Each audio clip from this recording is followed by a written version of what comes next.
Coach Favour Aruwe, the youngest billionaire business coach, is the founder of LeadWise Biz Institute, where she equips young adults, new mums, undergraduates, and startups to build profitable, purpose-driven businesses. Rooted in faith, she believes that backgrounds don't define destiny. Only what God has spoken does. Her journey from a student budget to running a thriving business that reflects grace and growth. Through mentorship, trainings, and conferences, she empowers young people to start early and create lasting impact. She convenes the Too Young, Too Strong conference, a clinical counselor with an MSc in clinical therapy, the executive director of Enixco Ultimate Ventures, and CEO of Ivankina Essentials. She has authored New Mum's Smart Spending, Graduate as a Millionaire, and Start Smart, Build Smart. Connect with her on Instagram, TikTok, LinkedIn, and YouTube for practical business insights. Coach Favour Aruwe, the youngest billionaire business coach, is the founder of LeadWise Biz Institute, where she equips young adults, new mums, undergraduates, and startups to build profitable, purpose-driven businesses. Rooted in faith, she believes that backgrounds don't define destiny. Only what God has spoken does. Her journey from a student budget to running a thriving business that reflects grace and growth. Through mentorship, trainings, and conferences, she empowers young people to start early and create lasting impact. She convenes the Too Young, Too Strong conference, a clinical counselor with an MSc in clinical therapy, the executive director of Enixco Ultimate Ventures, and CEO of Ivankina Essentials. She has authored New Mum's Smart Spending, Graduate as a Millionaire, and Start Smart, Build Smart. Connect with her on Instagram, TikTok, LinkedIn, and YouTube for practical business insights. Coach Favour Aruwe, the youngest billionaire business coach, is the founder of LeadWise Biz Institute, where she equips young adults, new mums, undergraduates, and startups to build profitable, purpose-driven businesses. Rooted in faith, she believes that backgrounds don't define destiny. Only what God has spoken does. Her journey from a student budget to running a thriving business that reflects grace and growth. Through mentorship, trainings, and conferences, she empowers young people to start early and create lasting impact. She convenes the Too Young, Too Strong conference, a clinical counselor with an MSc in clinical therapy, the executive director of Enixco Ultimate Ventures, and CEO of Ivankina Essentials. She has authored New Mum's Smart Spending, Graduate as a Millionaire, and Start Smart, Build Smart. Connect with her on Instagram, TikTok, LinkedIn, and YouTube for practical business insights. Coach Favour Aruwe, the youngest billionaire business coach, is the founder of LeadWise Biz Institute, where she equips young adults, new mums, undergraduates, and startups to build profitable, purpose-driven businesses. Rooted in faith, she believes that backgrounds don't define destiny. Only what God has spoken does. Her journey from a student budget to running a thriving business that reflects grace and growth. Through mentorship, trainings, and conferences, she empowers young people to start early and create lasting impact. She convenes the Too Young, Too Strong conference, a clinical counselor with an MSc in clinical therapy, the executive director of Enixco Ultimate Ventures, and CEO of Ivankina Essentials.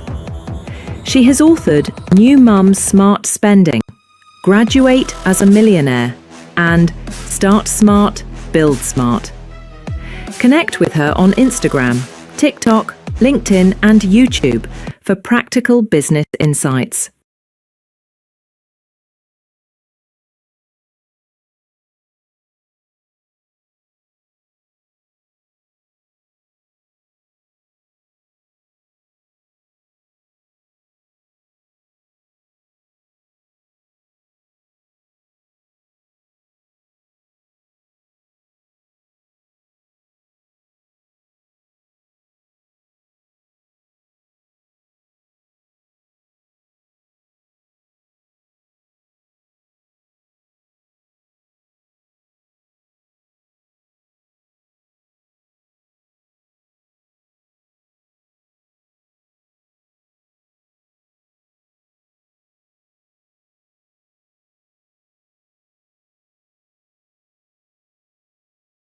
Dynamic creative professional and media management graduate from Global Wealth University, whose passion for visual communication and brand storytelling has shaped his career across design, fashion, and media. With a strong foundation in creative strategy and aesthetics, Royce has developed a distinctive approach that blends innovation, artistry, and cultural awareness. As a graphic designer, brand consultant, and fashion stylist, Royce has built an impressive portfolio of work that spans multiple industries and audiences. His journey began with a notable role at O4BH USA, where he collaborated on brand campaigns, visual identities, and creative direction for clients seeking fresh, impactful visuals. Today, he channels that experience into leading his own graphic design agency, where he guides businesses and individuals in crafting brands that resonate, inspire, and stand out. Beyond the design studio, Royce's creative energy extends into fashion styling and event hosting. Known for his keen eye for style, he effortlessly bridges the worlds of design and fashion, helping clients express their identity with confidence and flair. As an event and red carpet host, Royce captivates audiences with his charisma, presence, and ability to tell stories that celebrate creativity,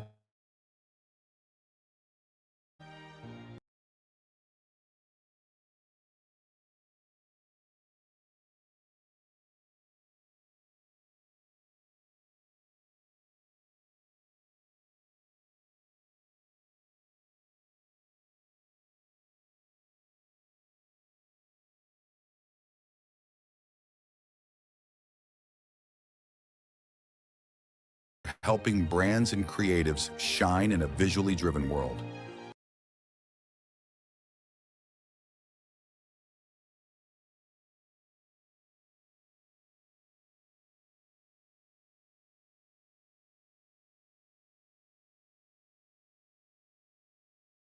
Royce Olokalu is a dynamic creative professional and media management graduate from Global Wealth University, whose passion for visual communication and brand storytelling has shaped his career across design, fashion, and media. With a strong foundation in creative strategy and aesthetics, Royce has developed a distinctive approach that blends innovation, artistry, and cultural awareness. As a graphic designer, brand consultant, and fashion stylist, Royce has built an impressive portfolio of work that spans multiple industries and audiences. His journey began with a notable role at O4BH USA, where he collaborated on brand campaigns, visual identities, and creative direction for clients seeking fresh, impactful visuals. Today, he channels that experience into leading his own graphic design agency, where he guides businesses and individuals in crafting brands that resonate, inspire, and stand out. Beyond the design studio, Royce's creative energy extends into fashion styling and event hosting. Known for his keen eye for style, he effortlessly bridges the worlds of design and fashion, helping clients express their identity with confidence and flair. As an event and red carpet host, Royce captivates audiences with his charisma, presence, and ability to tell stories that celebrate creativity, culture, and individuality. Driven by a deep appreciation for visual storytelling, Royce continues to explore new ways to connect people and ideas through design and media. His work reflects not just technical skill, but a genuine passion for helping brands and creatives shine in a visually driven world.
She's a singer, songwriter, worship leader, filmmaker, and global higher education consultant. A multi-award nominee, Lily has been recognized for her outstanding contributions to global music, including nominations for Best Female Gospel Artist in Diaspora at the Crystal Awards 2013 and Best New Artist and Best Female Vocalist at the African Gospel Music Awards 2018, alongside renowned voices like Sinach, Ntokozo Mbambo, and Mercy Chinwo. She is also the CEO of Lily Perez Films, a thriving film production company, and currently serves as Regional Manager for East and West Africa at University of Stirling, United Kingdom. Beyond her professional achievements, Lily is the co-chair of the Scottish Universities Africa Regional Group, a passionate creative, and a woman of faith. She is happily married to Ace music producer and entrepreneur VC Perez. Together, they are blessed with beautiful children. Please let's make welcome Lily Perez. Lily Perez. She's a singer, songwriter, worship leader, filmmaker, and global higher education consultant. A multi-award nominee, Lily has been recognized for her outstanding contributions to global music, including nominations for Best Female Gospel Artist in Diaspora at the Crystal Awards 2013 and Best New Artist and Best Female Vocalist at the African Gospel Music Awards 2018, alongside renowned voices like Sinach, Ntokozo Mbambo, and Mercy Chinwo. She is also the CEO of Lily Perez Films, a thriving film production company, and currently serves as Regional Manager for East and West Africa at University of Stirling, United Kingdom. Beyond her professional achievements, Lily is the co-chair of the Scottish Universities Africa Regional Group, a passionate creative, and a woman of faith. She is happily married to Ace music producer and entrepreneur, VC Perez. Together, they are blessed with beautiful children. Please let's make welcome Lily Perez. Hi everyone. Good afternoon, good morning, good evening, depending on where you're joining us from. My name is Lily Perez, as the introduction has said. My apologies. I'm currently in transit, so yes, that's why I'm not in my office right now. Yes. But if you can hear me, just let me know in the comment section so that I'm sure you can hear me. Thank you so much. I love this comment section. It's buzzing, it's buzzing, it's buzzing. Thank you so much. Thank you. Can you hear me? Can you hear me? If you can hear me, just give me a thumbs up. Okay, perfect. Thank you so much for confirming. I'd like to first of all thank the organizers of this event. Um, it's a timely one, so I would say. And I'm a believer, and I strongly believe that this is timely and it's a kairos moment for someone who is about to be launched into their next level, their next season. All right, so I don't want you to take it for granted. I was part of the sessions yesterday and I enjoyed them. William Benson, my friends, William Benson and Michael Lejo, and I'm so honored to be here. So I've been asked to speak on the topic purpose and paycheck. Very interesting one. Navigating your ministry and career with impact. Navigating your ministry and career um, with impact. So thank you so much. First of all, when Favor sent this to me and was like, "This is what we'd like you to speak on," I was like, "Oh, yes." God passed me through seasons or took me through seasons, and I think with all humility, I feel that yes, I'm in the best position to have this conversation and speak on a topic like this. So first of all, to start off, I would like to define the meaning of purpose. What is purpose? Because if you don't understand what your purpose is, you'll never understand what your ministry is while you're on earth. All right. So what is purpose? So purpose is the reason for which you are on earth. Why are you on earth? That is your purpose. Why did God place you here? That is your purpose. And thank you so much for the slides. You can take a scriptural backing from Jeremiah 1:5. The Bible says, "Before you were born, I knew you and ordained you a prophet unto the nations." Here, the Bible was speaking about, God was speaking about Jeremiah. Yes, but for everyone who's on earth here at this time, whether you were born out of wedlock, whether you're for one reason or the other, your mother tried to abort you, whether you've heard that you came as a result of a mistake. Now, you are here for a reason. So I want you to understand that and tell yourself right now. You can put it in the comment section. I am here for a reason. I have a purpose. I have a God-given purpose. All right. So your purpose fuels your passion. All right. It gives you direction and it gets clearer with each step you take. All right. Um, your purpose most times would be motion sensitive. I like to say that. All right. So if you've gone to some hotels or maybe the airport, there's some doors that are motion sensitive. They remain closed till you take a step. You might see them and say, "Oh my God, there's no door, there's no doorknob there, there's no handle." But the moment you walk towards the door opens up. And that's how purpose is. With each step you take, the path becomes clearer. You're beginning to get more direction. All right. So how do you know your purpose? What are those? Um, should I say? What are those flags? Those green flags, or what are those? Things you're going to see to let you know that okay, this is most likely my purpose. In no particular order. First of all, you can't stop thinking about it. So if there's something on your mind that you can't stop thinking about, you dream about it, it's always on your mind. This problem, you're trying to profess solution, there's just something that's always at the back of your mind, a recurring thing on your mind, a recurring um, topic on your mind, you're most likely, it's most likely pointer that be your purpose. All right. Um, it's some if it's something you do easy and it comes organic, even when it's difficult for others. All right. So for some of you here, I'm sure you must have heard. So maybe there are things you do, and people are like, "Oh my God, that thing is really difficult," and you are like, "Difficult? I do it with ease." You might not say it to their faces, but there's some things that just come really naturally to you, and you find out that other people struggle to do those things. It means that you have an uncommon grace for that thing that's most likely pointing you to your purpose. So I want you to pay attention. All right. I'm sure as I'm saying this, some of you are saying yes. I can remember. Yes, it makes sense. There's some things that come easy to me. Yes, so that's like a pointer to your purpose. All right, something that bothers you, and you may even get restless if it is not done right. Something that bothers you. Some people might see it and say, "Oh, it doesn't matter," but you pay close attention to it. You see the details, and when it's not done right, it's almost like someone is stabbing you in the chest or someone is pricking you. That might be your purpose. All right, it might be a pointer, in fact, a major pointer to your purpose. You always try to profess solutions and ways to make that thing better. All right, then this one is so important. You will do it even when you are not paid to do it. So think about it. The job you're doing right now, if you were not paid to do it, will you still be doing it? But there's some things that even if right now it's not bringing money, if they never ever paid you to do it, you will still do it. That is something that might be a pointer to what is your purpose. All right. So I have a question. You can go to the next slide, please.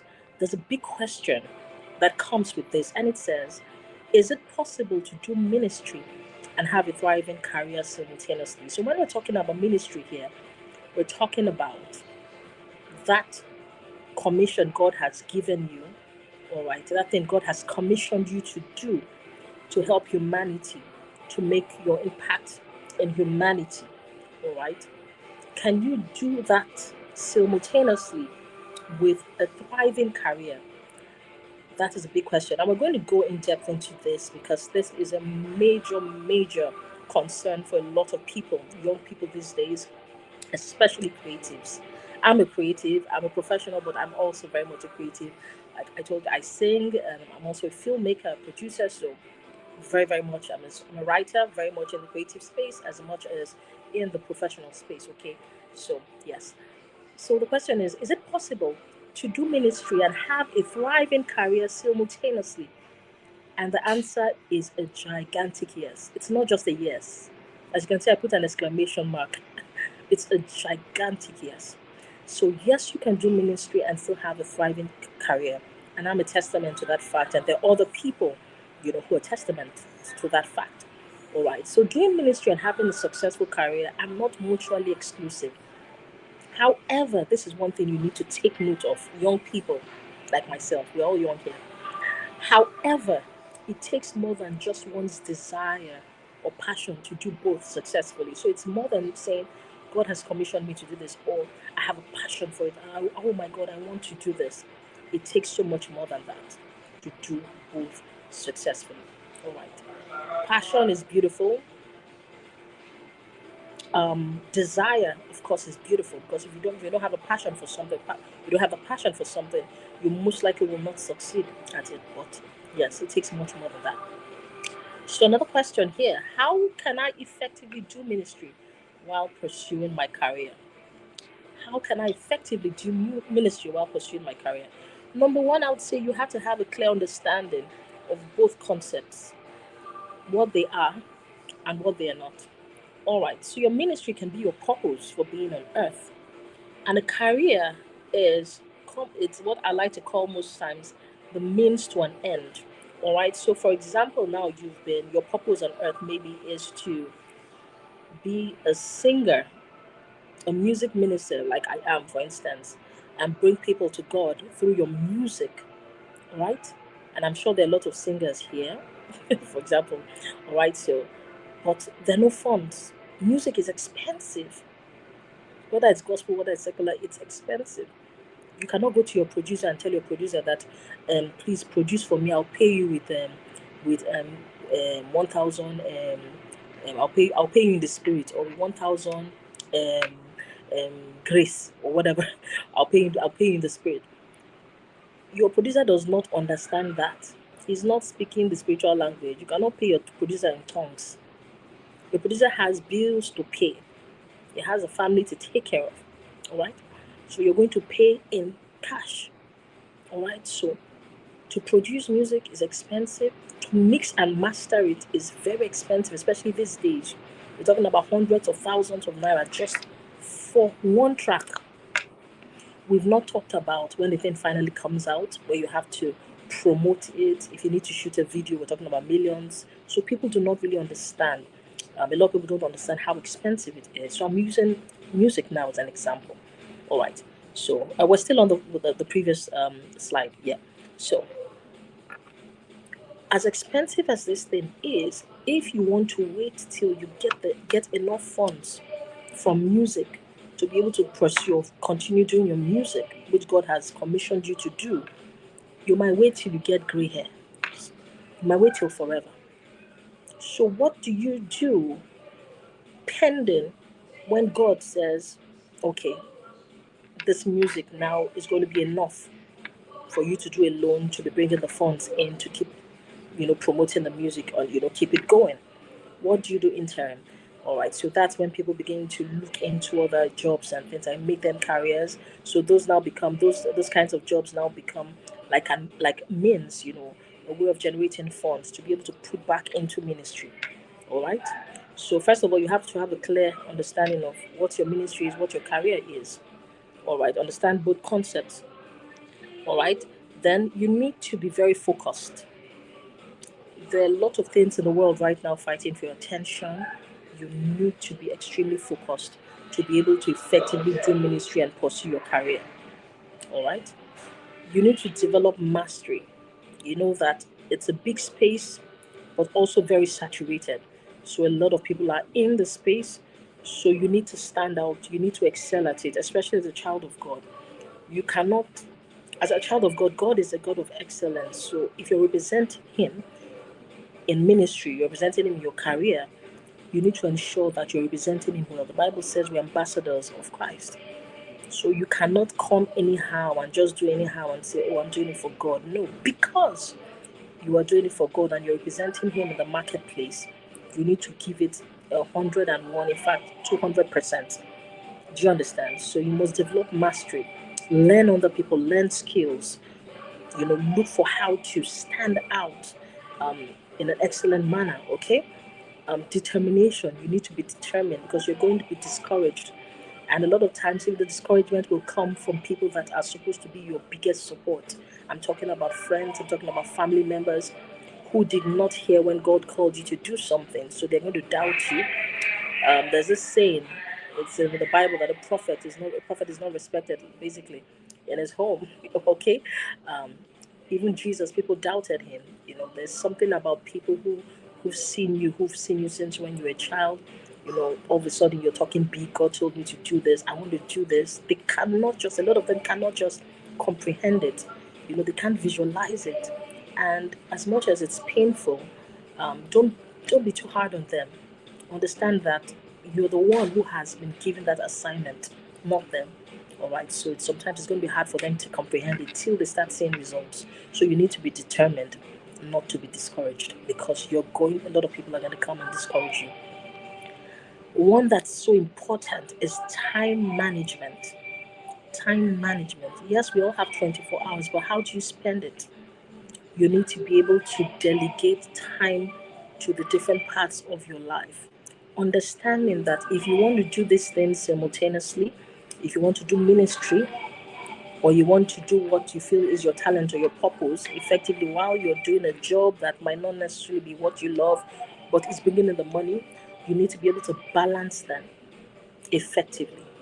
Understand that there's some seasons in your life where one will take the back burner while the other one will be at the forefront. And there's some seasons where the other one will take the back burner and then the other one will be at the forefront. For instance, now I'm in international recruitment. It's a very, very tasking profession or career, occupation, as you may call it. I do a lot of traveling, and I'm in the music ministry, which requires a lot of traveling too. It requires time too, because I write, you need to rehearse with your team, give time to rehearsals, you need to travel to places to minister. So that is demanding on its own. I'm also a wife and a mother. I have children, I have a spouse, which I have to also pay attention to. All right. I'm also a filmmaker. And for those of you who are in the filmmaking industry, you know how tasking that can be.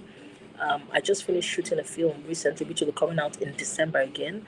One just came out on Lily Perez Films, The Neighbor. Another film we just finished shooting 2 weeks ago, coming out in December, a Christmas film. And every day I was getting back home at about 4:30 a.m. in the morning.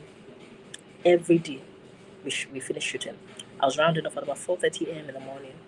I'll get home, take about 2 hours of sleep, wake up, have my bath, and then continue my corporate work. Do you understand? It doesn't happen every season, but I knew that I had to produce something to come out in December. So I started prioritizing that and finding how to balance, my life, putting other things, on hold, and balancing my life, as it were, so that I don't burn out and I'm able to basically achieve what I need to do. I don't produce films in every season. I'm not traveling every season for work. So there are different seasons in my life. So knowing when one is supposed to take the forefront and when one is supposed to take the back burner. Time management. Your time is important. These days, a lot of us spend so much time on social media. Social media is a good tool. And when you're using it to promote something, you're using it to um, network with people, using it to pursue or to promote your business, But when it becomes a situation where social media is now a place where you dwell on from 12 a.m. in the morning till the next 12 a.m., you're basically scrolling past people's lives, seeing people that are waking up in the morning and are doing and are working and are posting their lives. You're going there, you spend 3 hours just scrolling past somebody's past. The person has moved forward. Everything somebody posts on social media is what they've done. They've shot a movie, they're posting it on social media. They attended the show yesterday, they're posting it on social media. So their past right now has become your present, and you are stuck there, committing, doing keypad warrior. You need to learn to manage your time properly if you want to be able to effectively pursue your passion and have a thriving career. It's compulsory, it's non negotiable. All right. You need to prioritize, like I mentioned, in different seasons. Know what's more important in this season, what is urgent and important. Okay, all things, for instance, let's say everything is important, but what do I need to do now? What can take the back burner now? What can I put on hold now, like I mentioned before? Then I would say let integrity be your brand. When people hear the name Lily Perez, let it be synonymous with integrity. No one wants to engage with someone who lacks integrity. What is integrity? You don't have to be a liar for someone to say you don't have integrity, but little things. You don't keep your promises. You've been asked to do something or to prefer, so to deliver a service or render a service, and you don't do it on time without contacting the people. You always have excuses time and time again. You're not accountable. You're not dependable. When that happens, it means you lack integrity and you cannot succeed both in ministry or in a professional career if you lack integrity. Because a lot of times these things referrals come by word of mouth. People have experienced, and they refer you. If people cannot refer you and say this person has integrity, this person will deliver, you're not going anywhere. Then I'll tell you to network purposefully. Your friendships. What kinds of friendships do you have? Let them be deliberate. Now, for family, you cannot choose your family because you were born into the family. Some of you and your siblings are always fighting. You might not even be speaking to each other. But you cannot choose your family. You were born into the family. You cannot say, I don't like my brother. I don't want to be brothers with them. I de-brother you. I de-sister you. All right? But you can choose your friends. God has given us the right to choose between good and evil. You can choose your friends. You can choose who comes into your space. You reserve the right to be able to grant people access, whether it's limited, full access, or no access into your space. It's okay to say no. Tell your neighbor it's okay to say no. Some of you just allow people, or some of us, because I used to be like that. So I'll say some of us just allow people into our spaces. They just come. They kind of deter you from your purpose. No, you need to be consciously from this season. Be conscious and be deliberate about who you allow into your personal space. It's okay for people to say you're proud. It's fine. They will understand later. This whole thing about trying to please people, say yes, yes, yes, oh, let's all be friends. Who are your friends? Know who your friends are. Know who your acquaintances are. I know in Nigeria, Africa, but specifically Nigeria, I would say, we call everyone friend. Not everyone is your friend. Know who your acquaintances are. Know who your colleagues are. Know who your friends are. Be able to differentiate that. All right. Network purposely. Every relationship is not that you're having relationships for ulterior motives. That's not what I'm saying. But let it be. Every relationship should be a relationship that is taking you towards your purpose and not deterring you from it.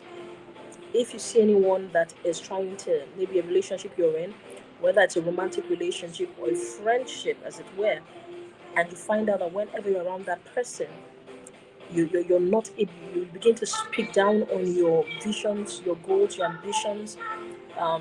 You're dealing with low self-esteem because there's some friends you are with, you cannot think beyond the glass ceilings. Anytime you talk about something big you want to do, immediately they shut you down. They're like, see this Uche. Wait till they talk. You say you want to do this, you want to be the biggest fashion brand in Africa. They will laugh at you and things like that. If you notice that it's a consistent thing, you need to change your circle. Change it, because what you keep hearing forms your future. All right, let's go to the next slide. So money is not the enemy. The love of money is. I've heard a lot of people say, um, um, money is the root of all evil. No, the Bible says it's the love of money. There's nothing wrong with money. As a matter of fact, I want to be a billionaire in pounds. I don't know how many of you want to be rich. If you want to be rich, please let me see you go off in the comment section if you want to be rich. Let's not pretend. Even the gospel, whether it's ministry, whether it's your purpose, it requires money. I want to be rich, and a lot of things God has told me to do that will require funds. So I want to be rich. But the problem now is the love of money. When money becomes your all in all, that's all you think about, that's all you breathe. It's just money, money, money, money. Money begins to compete with God, compete with everything in your life. That's where the problem is. So the paycheck is not the enemy of purpose. Okay, the paycheck is supposed to advance your purpose. Do you get that? Money is not supposed to be your God. Money is not supposed to be the end goal. Money is supposed to help you promote, to help you advance your purpose. All right? So, your career can fund, expand, or help you express your ministry or purpose. Yes. So, I found out that there are a lot of times, especially for creatives, like I mentioned earlier, you want to do, maybe you want to have a big fashion brand, and right now you're just starting, it's expensive. But instead of getting something to do that at least will be bringing in money to take care of your day-to-day bills, and then you can start saving from there, to be able to invest in your business in the long run. You say no. You say no, never. It's fashion I want to do. They say, okay, there's this job, let's say you finish school, you got in your degree, maybe you did business administration. They said there's this job, um, it's a receptionist job, but they're going to be paying you maybe 80K, they're going to pay you 100,000 naira a month. Come and do it. You say me? No, I'm a fashion designer. It's fashion I want to do. We understand that you're a fashion designer. If you don't have money to do fashion design, what do you want to do? What do you want to do? You just find out that you're in one spot. 100 years to come, you'll still be there saying, no, you're a fashion designer, you're old, a fashion designer. You are no impact. So sometimes you might need to stoop and do jobs that are beneath you in quote for a season. in preparation for what God has called you to do. I remember a few years ago, before I started, this current job I'm in. All right, I was already known as a singer. Yes, good. Thank you. You're not open here. Yes. I'm downstairs. Yeah, thank you so much. I appreciate it. Thank you. Yes. Sorry. So there was a time. Sorry about that. Yeah. So there was a time, you know, I was already known as Lily Perez, going to go and sing in different places. I had worked, in corporate Nigeria. I had made money, left corporate world, done ministry and things like that. And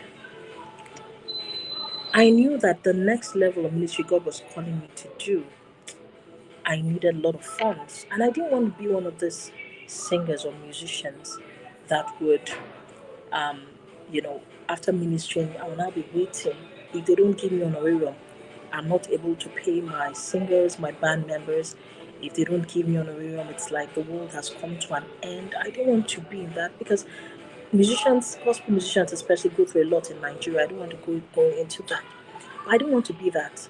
I wanted to be able to do ministry passionately and without adulteration, putting money first. So I told God, I said, Lord, I want to go back to the workforce. Give me something that will bring me income to be able to do the things that you have placed in my heart, you've commissioned me to do. All right. And while I was talking to the Holy Spirit said, okay, I'm going to take you through a season. I didn't know how long that season was going to be or how tough that season would be. All right. And the Holy Spirit told me something that I remember very clearly. He said, you're going to go through a season where you're going to do some things that are beneath you, not illegal, no, at all. The Holy Spirit will never push you to do anything illegal, all right? But things that you seem are beneath you, but I'm using those things to train you for your new season or your next season. And I was like, wow. And he did take me through those seasons. I did virtual assistance, that's helping people virtually, being the assistant virtually. I did it for a top energy consultant in the country, a top public speaker, international public speaker. As a matter of fact, the first time the lady put up the job, I was on a group and she put up the job and said, please, I need somebody to help me do this thing. She was even like on the group, she was trying to say, if you have anybody who is just starting off that can help do it. And I had the nudge in my spirit, so the Holy Spirit didn't say, oh, I didn't hear the voice like, oh, Lily, no, do this. But I know from experience, I know the way the Lord speaks to me, and I had that nudge in my spirit to take it. And I reached out to her. I called her and said, I'll do it. She was like, Lily, you? She said, I don't know. I said, I will do it. So she was shocked. Ask me how much the money was. I will tell you. You might be shocked too. It was 40,000 naira. What is 40,000 naira to me? 40,000 naira is what I spend on. I can not as if I spend on any level, but I can spend 40,000 naira on food, just like a meal, and it won't take anything from me. But so that 40,000 I was using it for data, and then I split it. I was using some for data, and then the other one I just put it in my kids' savings. Sometimes I normally do that for my kids, just save some money up for them, like allowance and things like that. So the money was nothing to me, but I was helping this person. In fact, I did a lot. I was helping this person organize their lives. When the person was doing trainings for big companies, I will be there online with them, doing the trainings with them, attending while the person maybe make different groups. I'll be the one in charge of maybe one of the other groups and things like that. I was doing a lot. And I didn't know how much the Lord stretched me. I didn't know how much that period stretched me, and God used that season to train me for what was to come. And when the opening for my job came, a lot of things that I even learned during that season of working, those are the things that I used and in my interviews, and I still use in my job right now. Those are things that have helped me excel on my job, or excel in my job. Like there was one time I remember there was something that on a normal day I could have never learned on my own because I didn't feel I needed it. But I had to learn it while virtual assisting this person and basically being this person's strategy manager. And I applied when I now got my job. I now there was something that required me using that, and I was like, oh my god, are you kidding me? If I had done this, I wouldn't have learned this. And now I have a job that's amazing, where by God's grace, let me not talk too much, but I'm not in need of anything. I can go and minister in places. If you don't give me honorarium, to God be the glory. Sometimes I go and minister, and God will tell me, they'll give me honorarium, and God says, give it back to them. And I'm still able to pay my band members. Do you understand? I'm able to produce films without sweat. And that's because I listened, I stooped. Some of you here on this place, if somebody tells you, come and do something, there's a little opening, come and do, they'll give you 50,000 naira. You say, me, 50,000 naira, God forbid, how dare you? You're looking down on me, you're looking at me less. But it's not like you're going to do it forever. There's some seasons that, yes, you might need to stoop to conquer, stoop, because there's a glory waiting for you in front, that God has seen it, and He wants to make sure that you develop enough capacity to be able to excel at where He's taking you. So that word is for somebody. I'll go to the next slide. There's sometimes that purpose will feel costly. Okay, before that, yes, sorry. I wanted to give you some biblical examples of a blend of purpose and profession, so that you know that you're not alone. Some of you, if it's not a biblical reference, you say no. So let me give you biblical references, and I'll give you modern day references. Modern day references, myself, for instance, we have Dr. or Pastor Mrs. Ibuka Awushika, that has one of the world's topmost furniture company. All right, and she's also a pastor. She's also on the board of different global organizations. Mrs. Pastor Mrs. also Nike Adenowo, that is Jumoke Adenowo, who is an architect, a world-class architect, all right, and also a pastor. So there are many people, there are men I can call, there are too many people, many of them, all right. So biblical examples, Joseph, purpose through administration. His purpose was to save the children of Israel in a time of famine. Do you understand? God knew it was coming, and he was sold into slavery, and he went through a lot. Do you understand? But he fulfilled his purpose when he became governor, prime minister over Egypt. He fulfilled his purpose through administration. All right. We talk about Daniel, who was a child of God, but also was in the government. Different governments came, but Daniel was consistent. Every ruler that came, even when they conquered the nation, and they killed the king or whatever, the new king that will come will still want Daniel in his cabinet. Do you understand? Because of integrity, because he delivered and preferred solutions. Okay, we had Lydia in the Bible. She was a businesswoman and a kingdom supporter. All right, so purpose doesn't cancel your career, it elevates it. You can do both. All right, I believe strongly that God has given each of us a capacity to multitask.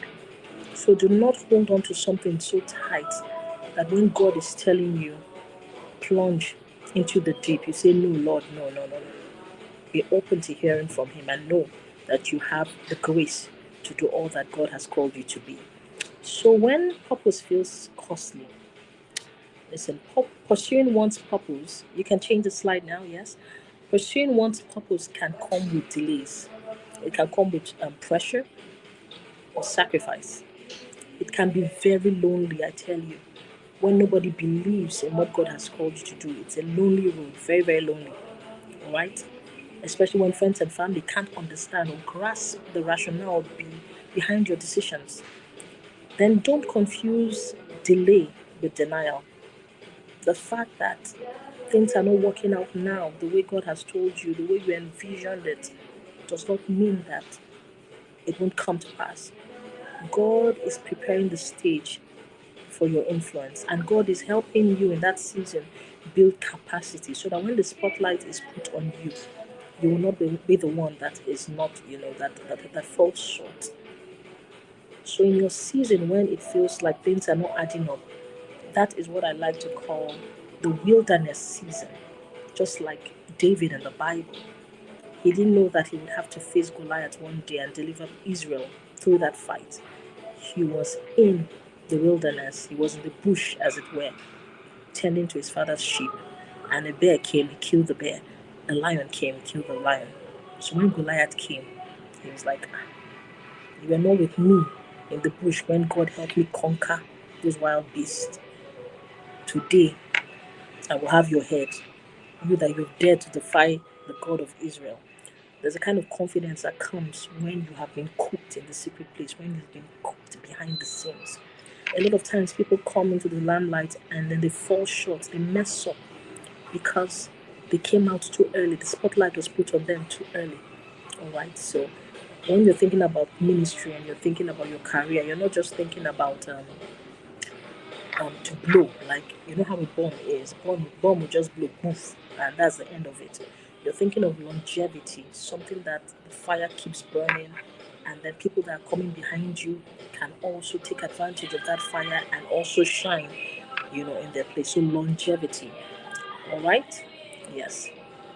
Do not be in competition with anyone. We all have our assignment on earth. This is a major problem for people, whether it's kids, whether it's adults. Everybody's falling falling for peer pressure these days. Do not be in competition with anyone. Listen, we all have our assignments on earth. Some people are going to live for 100 years, some people are going to live for 50 years, some people, God knows, that's just 30 years. So when they're doing things, you're saying, this person is doing too much. Do you know how many years God has given them on earth? Focus on your focus. Say it, I will focus on my focus. Focus on your own assignment and leave what other people are doing. It's none of your business. We all have our own assignments. So focus on yours. All right? You can read Galatians 6:9 in your spare time to be able to buttress this points I've given you. I'll just quickly run through because I know that we don't really have much time. Right? As a child of God, listen, in the marketplace, you must understand that you represent God wherever you find yourself. Do not just make a living, make a difference. When people experience you, let them experience God through your excellence and your compassion. It's not about speaking in tongues and then you just do things shabbily. You're disgracing God. So let them experience His excellence through you. You can see the scriptures here. Genesis 1:26 to 28, Matthew 5:13-16, which is one of my favorite scriptures. We're ambassadors of God. God making His appeal through us. All right, be reconciled to God. Be ambassadors of God. As children of God, we must understand that we represent God. I'm saying that again. So that excellence must reflect in everything we do. Compassion, humility. I remember yesterday, I think it was William Benson that mentioned going for an interview and everybody was dressed shabbily and he came in and dressed well, and that was one of the things that stood out. You're going somewhere, go with excellence. Don't just go anyhow and then after you do anyhow, you now go and start going, oh my God, let this. No, you're not the only child of God. It's not only your prayers God is answering. So don't put God in a position where you now try to be, I'm twisting Him and trying to manipulate God when you've not done what you're supposed to do. All right?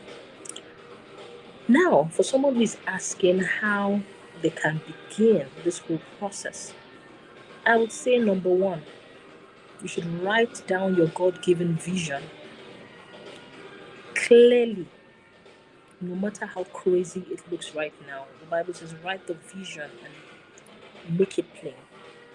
Okay? Write it down. What I like to do sometimes, I like to make pictorial representations. You understand? I could maybe what do they call mind map? I can draw sometimes where I'm going. Just if a picture works for you better, that's fine. Get pictures of where you're going and put it in a place that you keep seeing it. If you like to write it in your diary. What God has called you to do. Write the dates, break them down in different phases, no matter how crazy it looks like. Because trust me, some things God will put on your heart, even to you. First of all, you'll be like, no, God, it's not me, pick somebody else. So write it down clearly, journal it, pray about it for direction. God is the master strategist. Pray for direction. You cannot do it on your own. You need the guidance of the Holy Spirit. Pray about it. Even when things are looking good and they don't say, oh, things are not looking good, I don't need to pray. And don't pray from a place of fear, like, oh my God, help me, have mercy. No, pray understanding that you have victory over that thing.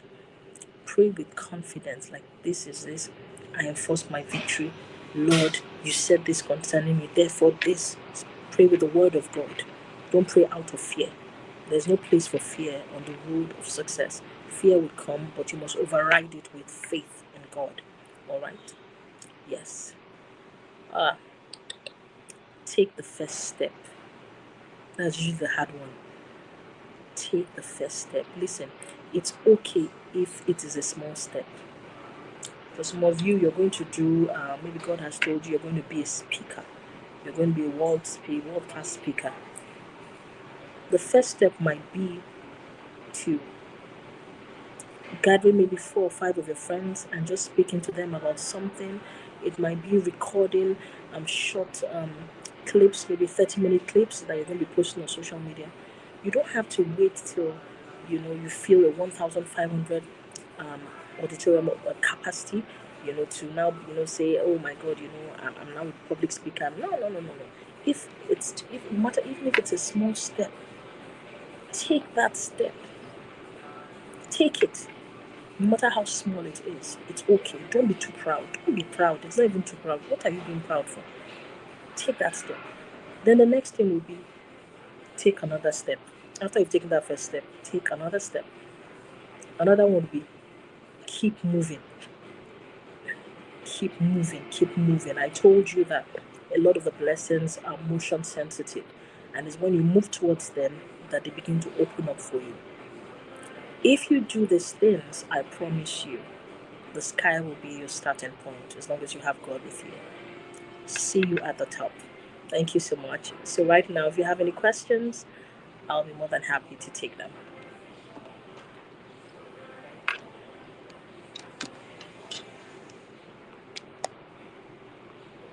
Yes. Question time, please.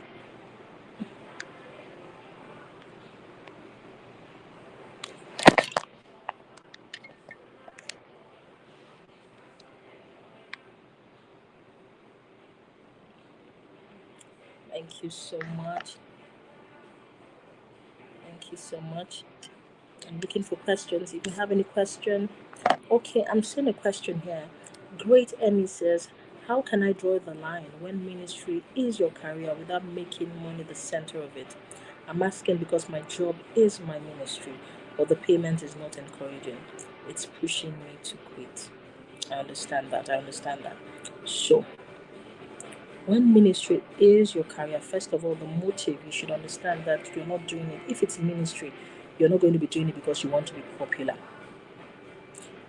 If it's ministry indeed, God will be the focus of it. All right. And it's when you put Him as the focus that things begin to align for you. All right. So I would say where you are right now, if you're working, for example, if it's a church, keep serving there. If, for example, I don't know what ministry exactly you're in, but let me use an example of you're a singer and maybe you're a paid singer in the church, but you're also called to be maybe a singer that will go around the world. Right where you are, keep serving diligently. Whenever you get your salary, take a portion of it, put aside.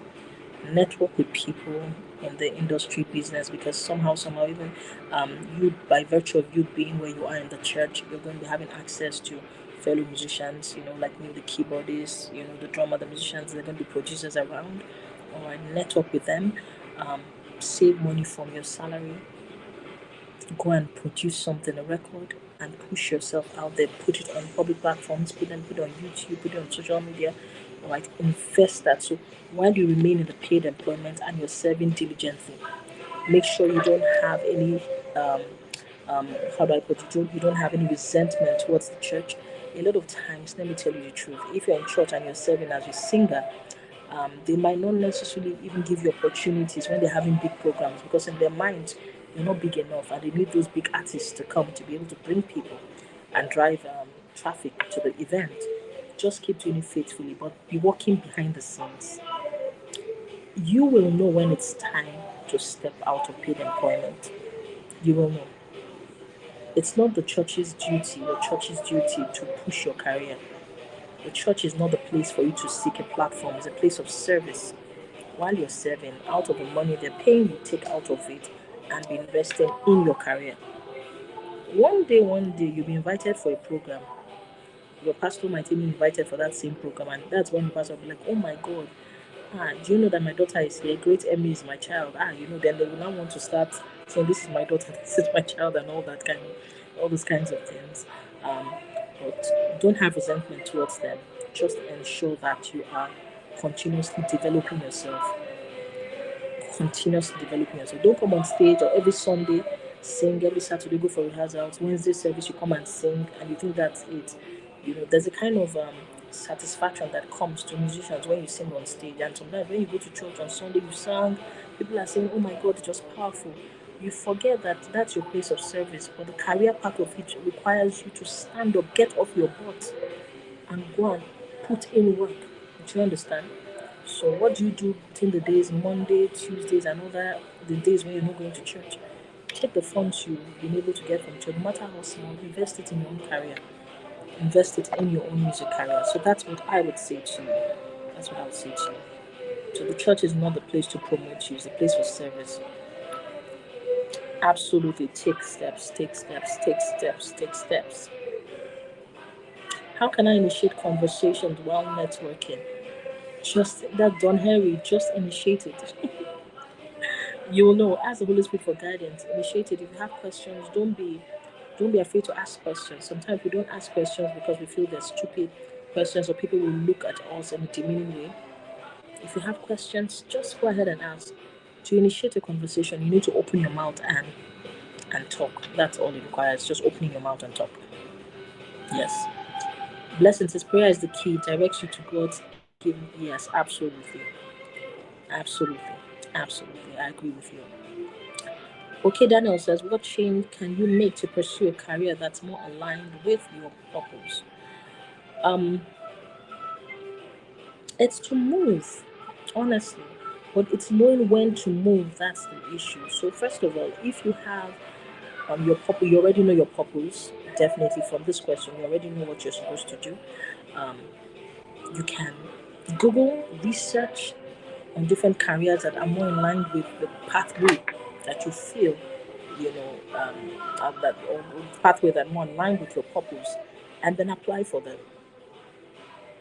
Just keep applying. If there are jobs, if you know it's not something that you can do on your own, like be an entrepreneur at the moment, apply for jobs that are more aligned with your purpose.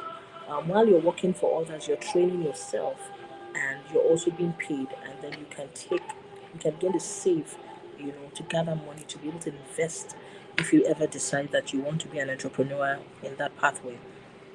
Asifo says, how can one handle a family member who talks down on your dream and passion to the point where you feel less of yourself? I understand what you mean. I would say you need to control or restrict access. And then you need to, if it's a situation where you're living with that person and there's nothing you can do, maybe that person you live in your parents' house, for instance, and you can't chase your parents out, it's their house. You need to read the Word of God more and speak the Word of God over your life. All right. So if the person, for example, says you're a failure, let the person, you sell yourself, you speak out. What has God said concerning me? I'm the head and I'm not the tail. Let me tell you, it's not what people speak over you that counts, but what you have said over yourself and what God has said concerning you. You are the prophet over your life. If someone tells you a failure, what are you speaking concerning yourself? So you need to read the Word of God continuously to know what God has said concerning you in every situation. So that when somebody is saying something that counters that, you use the Word of God to enforce your victory. You don't need to fight over it. But if it's a friend or coach, that keeps doing that, then I would say sever that relationship immediately. How do we deal with imposter syndrome? I know yes, Adetunji, I felt that way before. When you're doing a lot, but it feels like you're not doing enough. It will also, what I normally do is that I write down the things that I have achieved when you write down the things you have achieved, all of a sudden you begin to see that, oh my God, I've done this, I've done this, I've done this, I've done this. I'm actually moving forward. So you need to take stock of your victories. Take stock of your victories. That will help you overcome imposter syndrome. Imposter syndrome basically tells you you're not worth it, you've not done anything. Take stock of your victories. When you write them down, you're like, oh my God. You're going to see how you've overcome. That is how you overcome imposter syndrome. Absolutely. Absolutely. I think I've overshot time. I'm not sure. Let me find out. I may have overshot time. If I have, please let me know so that. All right. Thank you so much. I just got. So thank you so much. I appreciate.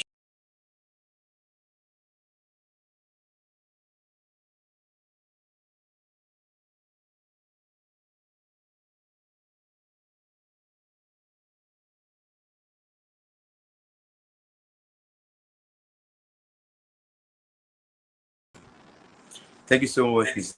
Lee Perez. That was impactful. That was profound. I feel like as you navigate life, it's easier. It's better for us to know our purpose early. That way, we can, even if you're going to ministry, career path, when you be able to find your purpose early, it helps you stay on track and keeps you on the right path till the ends of time. So thank you so much, ma. Thank you for clarity. Thank you for putting those words and be able to give us insights on how to go about this. So thank you so much. A quick announcement before we proceed. Tomorrow, this conference is not ending today.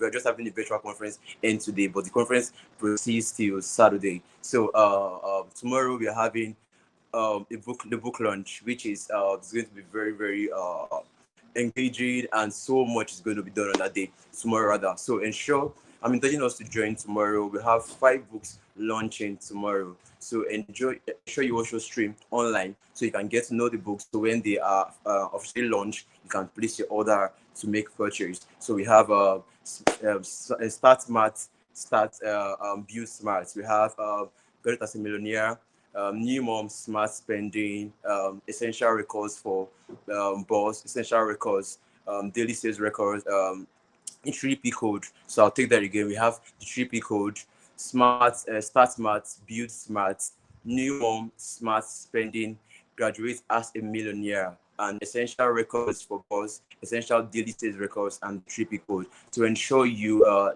join us tomorrow for the book launch. Is going to be streaming. You're going to stream it live, and you can also be part of it. So you get to see these books, and when they officially launch, you can place your order. Trust me, these books will impact your life in various ways. So ensure you get a copy and don't be told about the experience. So moving on, we have our second speaker who will take us on our next ride. And that other person is no other person but Uche Bright. So we have Uche Bright here, and our topic is the power of alignment. So I'll say that power of alignment. That's what Uche Bright is taking us. Thank you so much, Ma. So before we proceed, I'd like us to watch her bio and see who she is and get to know her. Igbo Bright. She's a woman of vision, faith, and impact. She's the Executive Director of Birch Energy Limited, a leading force in Nigerian oil and gas sector, where she drives strategic growth and leads the company's expansion into lubricant manufacturing. A business leader and scholar, Uche is an executive MBA candidate at Lagos Business School and an alumna of the Enterprise Development Center, Pan Atlantic University. Beyond the boardroom, Uche is a gospel artist and convener of Echoes of Worship, a movement inspiring revival and deeper alignment with God's purpose. She's also leads the Uche Care Foundation, restoring dignity to the elderly through food, shelter, and care. Please, let's make welcome Uche Ajigbo Bright.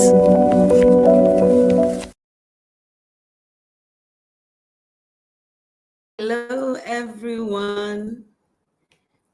Can you hear me? Good afternoon, everyone. Can you hear me clearly? If you can, please drop any emoji, maybe hi emoji in the chat, just to let me know you can hear me.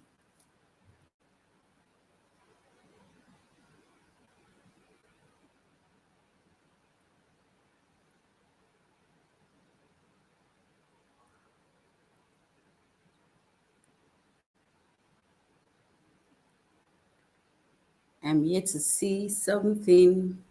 Or you can just say hi. Unmute your mic and say hi.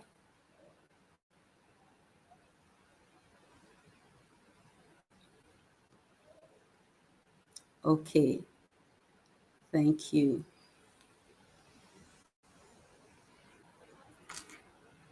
Good. So it's such a joy to be with you all today. I believe I'm speaking to the young, vibrant, brilliant minds who believe life is more than survival. Yes. So you believe you were created for impact. You were not just here just for existence. You are created for impact. I believe these are the people I'm speaking to today. All right, so let's go ahead. What's the time now? 15:13. Yeah, so I'm going to, when I saw the theme, the power of alignment, aligning your passion to purpose to make maximum profit, I smiled. You know why? Because this isn't just a nice, one of those topics for me. It is my story. So I'm happy to share this with you today. And I pray that the Lord Almighty would, you open up your heart to receive. Let there be a word for someone today. So I've learned that when passion meets purpose, power is released. And when that power is guided with wisdom and service, profit becomes inevitable. This is the truth. The power of alignment, aligning your purpose, your passion to purpose to make maximum profit. But let's be honest here. So many people today, they are passionate, yet frustrated. Some are talented, yet they are stuck somewhere. Some are busy, yet not fulfilled. You and I know this. I want you to know that the problem is not that they don't know how to work hard or they are not working hard enough. The problem is misalignment. That is the problem. You'll be wondering, alignment. What does it mean by alignment? What is alignment? So if you're with me, I need to type alignment in the chat box. Let me know you're still here. Type alignment, ALIGNMENT. Type alignment. Let me know you're still with me. Because when I say people are passionate yet frustrated, they are talented yet stuck, some are busy yet not fulfilled. And I say the problem is not hard work. It's not that they're not working hard enough. It is misalignment. So I want you to type alignment in the chat box. Let me know you're still here.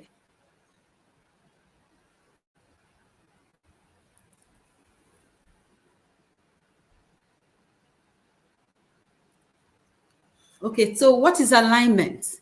One may ask, what is alignment?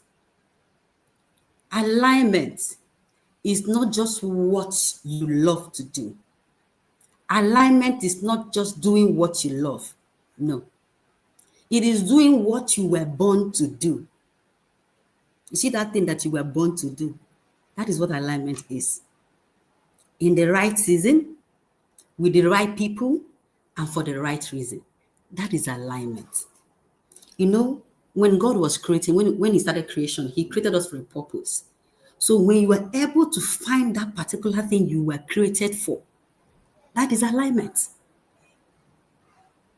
So I would say it is when that your gift, your values, and your calling all move in one direction. That is alignment. You can have energy. You can have, followers, opportunities, friends, but if they are not aligned with your purpose, you will end up tired instead of fulfilled. You might have the crowd now. You might have all of that. But if it's not aligned with who God has called you to be, you will end up tired and unfulfilled. Speed in the wrong direction is still failure. speed in the wrong direction is still failure. So maybe for some, you might just see some people, they are just so fast. You're seeing, I put up a post was it last week or last 2 weeks? I thought about, a woman who shared with me how she saw her friends, they've been able to build this, they've been able to build that and all that. So she was almost frustrated, like, oh God, what is happening to me? A lot of us are in that position. But I want to remind you that sometimes speed in the wrong direction is still failure. Okay, so think about a car. Even if it has a strong engine, let's say your car has a strong engine. If the tires are misaligned, I don't know if you've got a car before, you take it to a mechanic and they tell you, madam, your car needs alignment. So if the tires are misaligned, you see, the journey becomes noisy. Your tires, they may be wandering. It becomes shaky and wasteful. That's how many lives. That's what is happening today. Moving fast, but in the wrong direction. Moving fast, but in the wrong lane. When your inner calling and your outer actions, when they agree, heaven agrees with you. This is the truth. When all of this agrees, heaven will also agree with you. So I would say alignment brings clarity. It brings peace and fruitfulness. Alignment brings what? It brings clarity, it brings peace of mind, and it brings fulfillment, fruitfulness. So I will tell you my story. So like I put in the slide, the power in alignment. Alignment gives you clarity, it gives you strength, it brings results. All right. So this is what I look at, because when you are fulfilled, there's a result. So it brings you, for me, I would say it brings you peace, clarity, fruitfulness. So these are your strengths. This is your result. This is clarity. Let me make this real, because it will look as if we're just, telling stories. Let me make this real with my story. I've shared this a couple of times and people begin to ask me, how come? How did you do that? I used to run a kiddies business, a kiddies fashion business. When I mean it was booming. I had different stores, and I had one in mainland here in Lagos. I had one in Island in Lekki. So it was big for those who knew my store. I loved it. The creativity, the joy, on parents' faces when they come to my store, they buy things and I clothe their children, the happiness, the beauty of dressing children. But then I started having this gentle, restlessness. It began. I felt something shifting. Something started shifting. That whisper that says there is more. I don't know if you've been in that situation where you're doing something. It's working, but your spirit is telling you, there is more about you. There is more to this. There is more in me. This is not me. This is not me. It's as if there's something I need to do. Have you ever felt that way before? Have you ever felt that way before? If you have, please give me a thumbs up. Let me know you are with me. If you have felt that way before, like you're doing something, it's working quite all right. Or it may not be working, but you feel inside of you like, oh, there is more I need to do. I don't think, you just feel that restlessness, like you become uncomfortable. You become, I need to do more.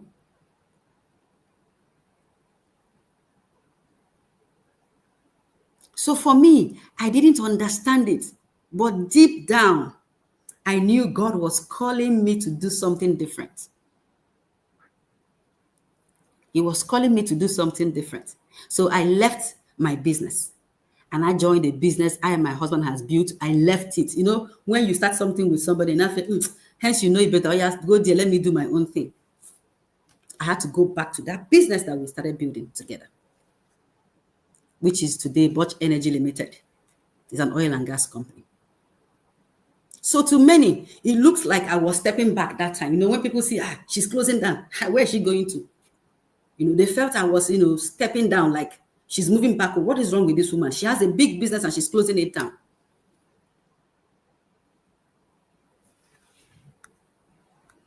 To many, it looked like I was stepping back, living my own dream to join him. But in truth, I was stepping into that alignment, this alignment we are talking about today. So it wasn't about oil and gas, no. It was about legacy. It was about partnership. It was about purpose. So over time, I realized that my passion for excellence, and people could strengthen a vision greater than mine. That's alignment. When that your personal dream begins to connect to a divine purpose, that is alignment. Please say this after me. Profit follows purpose, not the other way around. Profit follows purpose, not the other way around.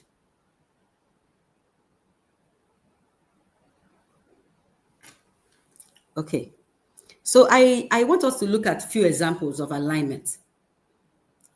Next slide, please. Few examples of alignment.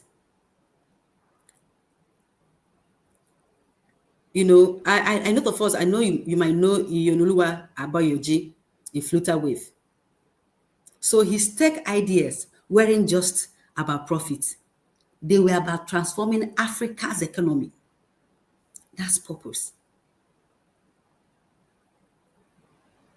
When you now look at the biblical example, because this alignment you're talking about didn't start today. When you look at David in the Bible, his love for protecting sheep became preparation for leading a nation. That's alignment. What about Esther? Her beauty wasn't for fame, but for deliverance. So when you look at the things happening in the world today, you can say, oh, what now? No. It's also in the Bible. So it didn't start today. A lot of us are here or who are watching here live. Oh, you're beautiful. That beauty, God, there's something about it that you're yet to find out. That talent is not random. It's a tool for purpose. Your interests are not by accident. They are clues to that calling.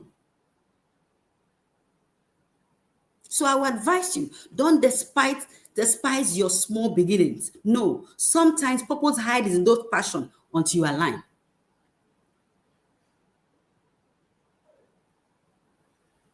Until you align, that's when you begin to see it. Oh, really? And then the fulfillment comes. The joy comes. Please do not despise your small beginnings. Please do not. If this resonated with you, please put alignment in the chat. Alignment. If what I'm talking about alignment now is making sense to you, please, you can put in the chat box alignment.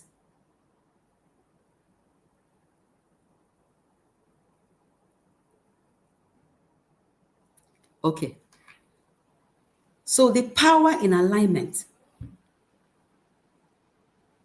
When alignment happens, three things take place, like I mentioned earlier. Three things takes place. When alignment happens, three things take place. I mentioned that earlier. I'm also saying it again. You gain clarity. It becomes clear. You stop comparing yourself with others. That's the power in alignment. When alignment happens, right? Three things takes place. One, clarity. You stop comparing yourself with others. You no longer see all of that because it is now clear what you are called to do. You now understand your lane. You stop comparison. You understand your lane and that not every open door is your door. No. You now focus on your focus. I tell people, say, focus on your focus. It might not make sense, but focus on your focus. Because now there is clarity. It is clear. This is who I am. It is clear. This is what God has called me to do. So when alignment happens, you gain clarity. The next thing that happens, you gain strength. Even when things get tough, you don't quit easily. Because purpose gives endurance that motivation cannot. Because that is who you are called to do. There is this strength that comes from above. You just that you keep doing it. You keep showing up. When you are aligned, storms refine you. They don't destroy you. Oh, I don't know if most of you have heard. There's one program we usually do, WEN program. They call it we tagged on last year, from pen to purpose. So everything you are seeing that time is for that purpose. It doesn't refine you. It won't destroy you. So you gain strength in this area. You will gain strength to overcome whatever it is you're facing at that time. The third thing it does is you gain results. You gain results. Yes, first I said clarity. The second one I said strength. The third one I said you gain results. So alignment attracts divine favor. This is the truth. As soon as I align, lines begin to fall for you in pleasant places. You attract divine favor. When heaven finds you in your lane, provision meets vision. You begin to get friends that will understand, that God has sent to understand what He has called you to do.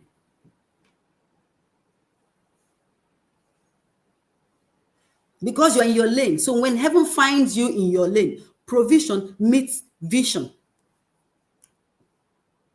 Provision meets vision. Please, I want you to write that in your notes. Oh God, this is good.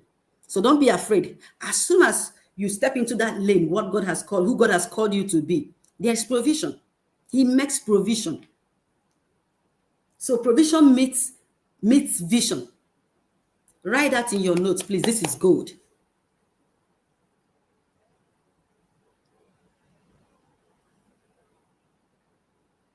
When you align, you attract. You no longer chase.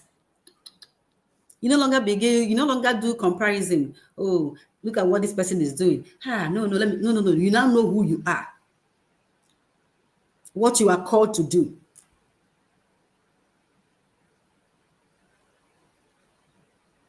This takes me to the next thing I want to talk about.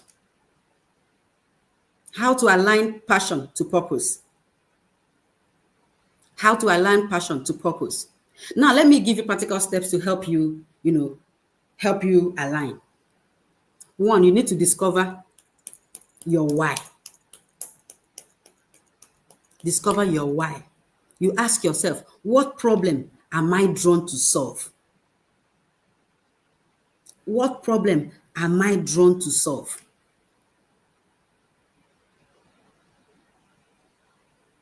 What breaks my heart or excites me deeply? These are how you discover your why. It is this your why, and it's usually hidden behind your compassion or curiosity. This why is hidden behind your compassion or curiosity. So when you discover your why, what do? You connect it to service.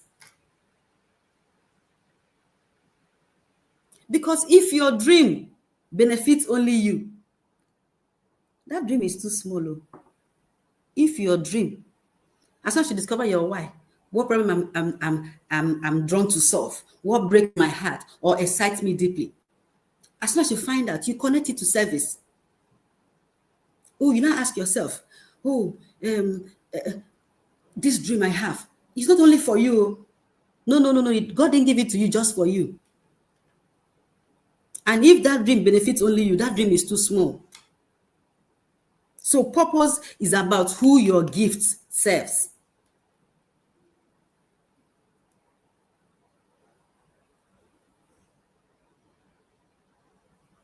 So ask, who benefits from what I do? How does it make the world better? For me, I call it value. What value do I bring to the table? How does it make the world better?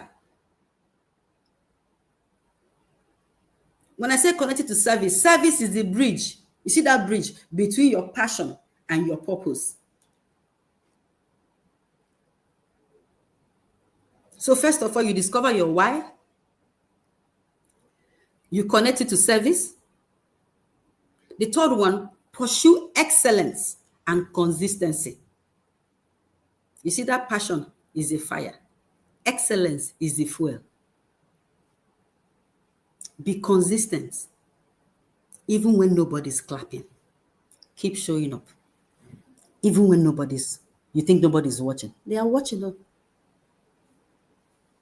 Even when nobody is, encouraging you, just as long as you're able to know who you are.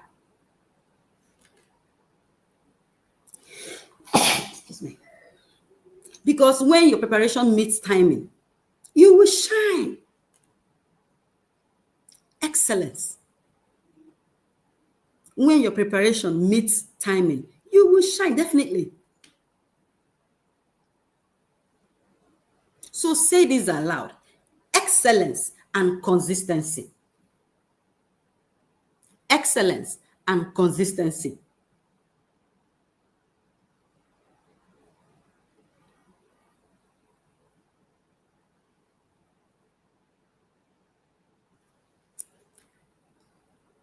So living a life of alignment. So alignment isn't a one-time thing. It's a daily posture. It's a daily posture. So every morning, what I do is I pray, Lord, help me to walk in sync with your will. Lord, help me to do your will in my thoughts, in my decisions, in my relationships. Help me to align. Because true success isn't about how far you go. No, it's about how aligned you are while going. How aligned you are while going. When you live aligned, you stop chasing. You stop chasing. And you start attracting. Opportunities begin to find you. Peace becomes your reward. And then profit becomes the byproduct. When you live aligned, I repeat, when you live aligned, you stop chasing. And you start attracting. You're no longer the one chasing. You start attracting because you've been consistent, because you're showing excellence. Oh, everybody wants to associate with that. It will start attracting. Opportunities begin to find you. Peace becomes your reward.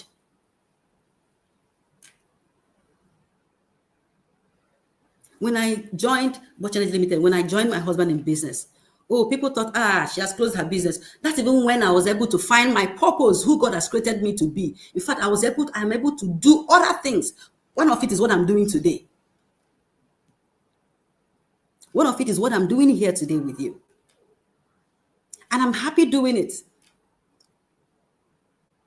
Aside, making, building wealth or building, building wealth together. Yes, building wealth. I am here fulfilling purpose in alignment with who God has called me to be. This is why I said when you live aligned, you stop chasing, you start attracting.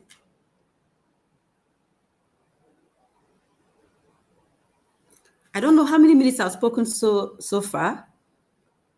Too young, too strong. Are you here with me? Are you still listening? I don't know if I'm taking it too fast or...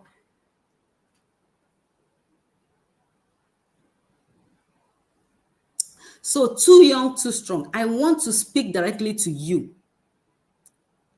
The too young, too strong generation. The too young, too strong generation. Those who believe they are called to do more, not just what is happening now. See, you are not too young to walk in purpose. You are not too young. You are not too small to create impact. You are not too early to start aligning. No, you can start now. If you can start young, you will stand strong. Please, I would advise you. Please don't chase trends. Chase the truth. Don't chase trends. Chase the truth. Don't just, seek success. Seek significance. Don't just make a living. Make a difference.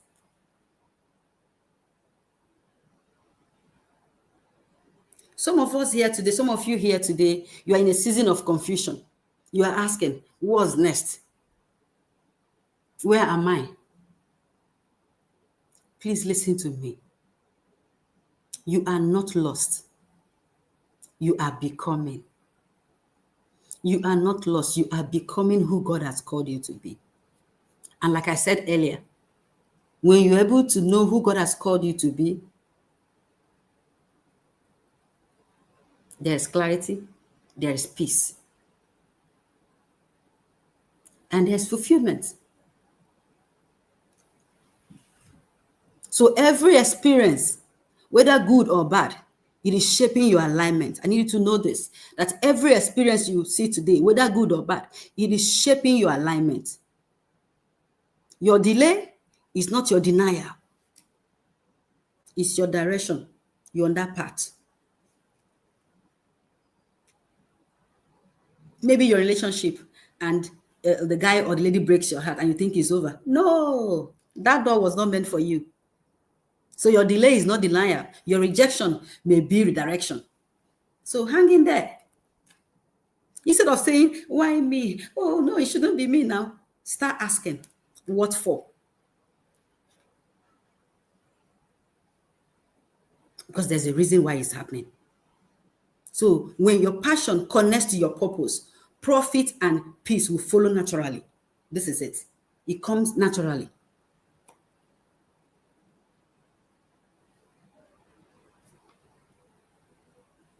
It comes naturally. Please, enough of saying, why me? I don't want to, today, if there's nothing you're living here with, please live with this. No more saying, why me? Just begin to ask yourself, what for? Because there is a reason. Like I said, when your passion connects to your purpose, profit and peace, they follow naturally. Too young, too strong. You are not too young to walk in purpose. No.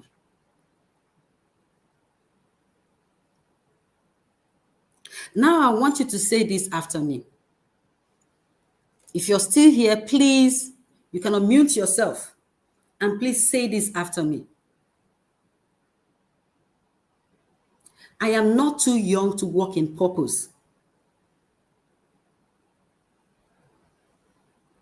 I am not too young to walk in purpose.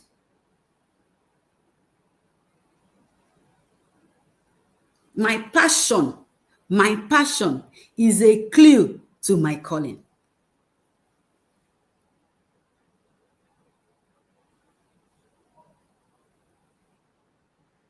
I align my gift with God's purpose. And I walk in clarity, strength, and impact. I am aligned. Oh, yes, you are aligned. So quit asking why. Stop asking why me. Start early now and stand strong. Don't chase trends. Chase the truth. Make a difference. I am aligned. You are aligned. I want us to start building life that matter. Businesses that will serve. Legacies that will last.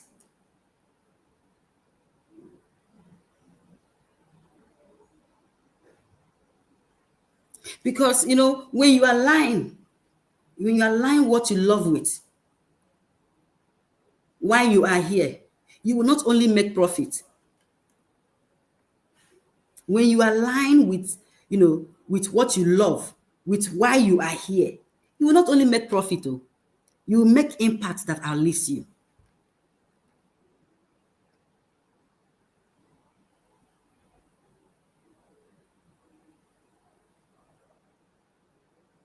You will make impact that will outlive you. And that is the power of alignment. It is the power of alignment.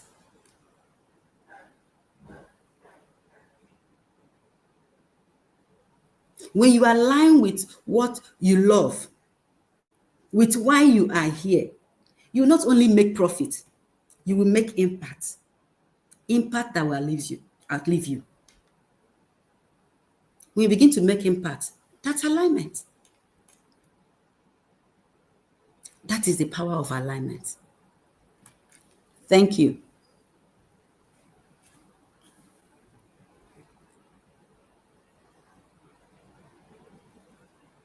So if you're still here with me, I have one, two, or three questions. Or if you have any question, please, you can ask me or I will ask you. I will ask you a question. If you don't have a question for me, I will ask you a question.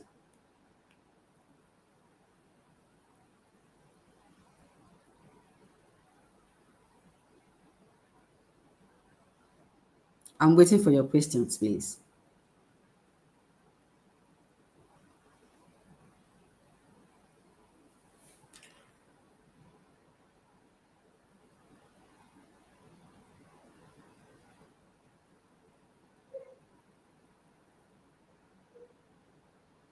How do you achieve what you were born to do when you find yourself in a situation that holds you down? For example, you have a disease that has no medical cure and is limiting you greatly. You said medical cure, right? But is there anything God cannot do? Absolutely nothing. This is what I'm talking about. When you stop asking why and begin to see this disease I have now, you don't even know, maybe not even might, it's for a purpose. From pain to purpose. That's where your testimony comes. You see this story that one has today, that sickness you have today, that's part of the journey. That's part of the journey. That's part of the journey. Okay, so hang in there. Hang in there. How do I find my purpose? What are the steps to take in finding one's purpose? Hallelujah. What are the steps to take in finding one purpose? First, go to God. I know some people don't believe, but there is nothing you can do without God. You have to go to God in prayer first. Remember I said earlier, the things that, it's not about the things you love to do. It's about who God has called you to be. So you first of all go to God in prayer and ask. If you miss fasting, please fast. If you don't know how to fast, pray. Shut yourself from social media, your phones.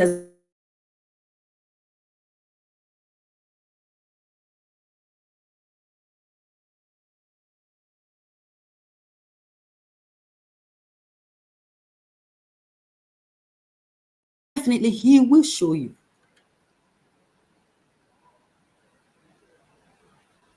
He will show you.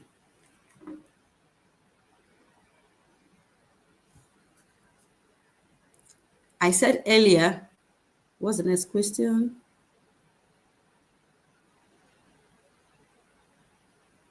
I said, how do you know your purpose is aligned with your calling? With your calling. Alignment happens, three things take place.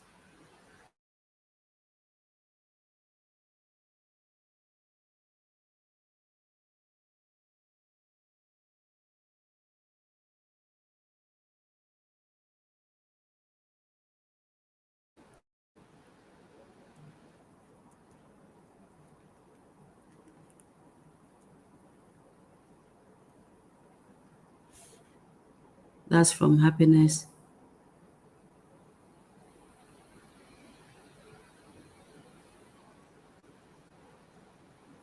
You know, I said earlier, I don't know, the person that asked that question. So I'm trying to take you back to, what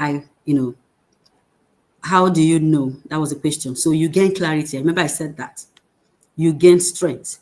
You gain results. Okay? So it becomes clear. No more confusion. No more confusion. What about when you are doing what you love, but health constraints can't make you become consistent? What should be our next move? Charity Oladebe. Now, I still want to tell you again, there is nothing, absolutely nothing that God cannot change. That God cannot change.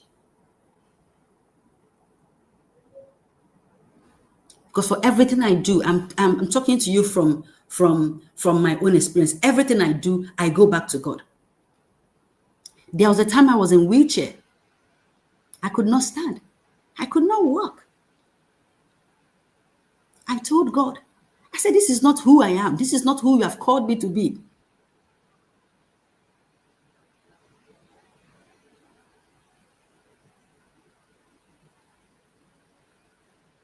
Now you said you don't chase trend. Chase the truth. I know trend is what everyone is doing. But how do I chase the truth? Hey, hey, hey. How do you chase the truth? How do you chase the truth? It is very clear. It is very integrity. Integrity in all you do. Integrity. Integrity. When they know your kind of person, when they know this person does not mess around, when they know this person is an honest person, oh, come on. You attract. You no longer chase. When they have things, something that they know that this person, oh, this person is an honest guy. This guy is this babe. Very nice guy. He's not like this. They begin to come to you. They will come to your rising. They will come to your rising.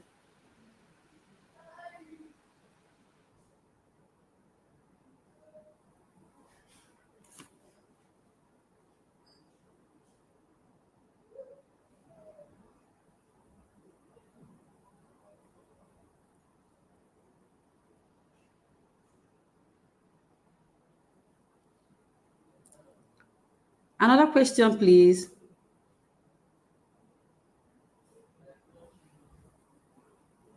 I have my own question. How can you tell when God speaks? My dear sister, it's very, very clear. Sister or brother, it is very, very clear. Clear. It is so clear. So clear. You will know.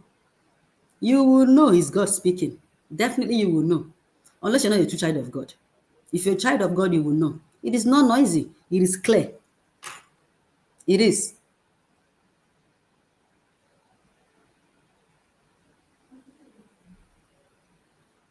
So I have a question. I have a question. Please, I want you to put your answer in the chat box. So if passion is the fire and excellence is the fuel,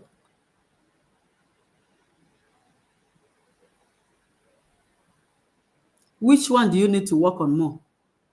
If passion is the fire and excellence is the fuel, which one do you need to work on more?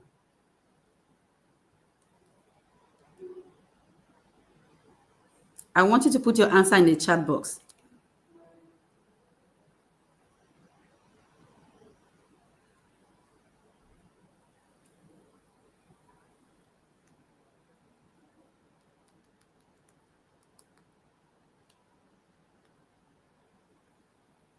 If passion is the fire and excellence is the fuel, which one do you need to work on more?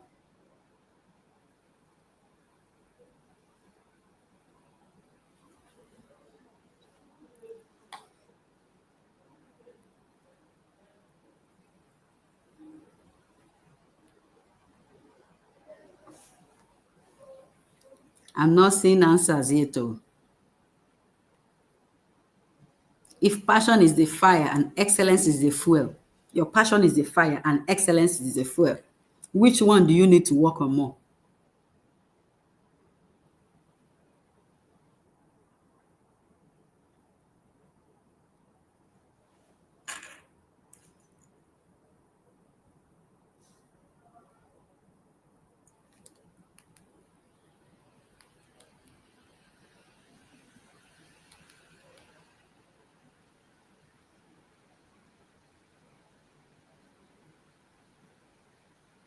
I'm here to see your answer. Don't tell me you don't know it, though. Because this is what is happening to us now, right? So you have fire. Fire is if fire is the if passion is the fire and excellence is the fuel, which one do you need to work on more?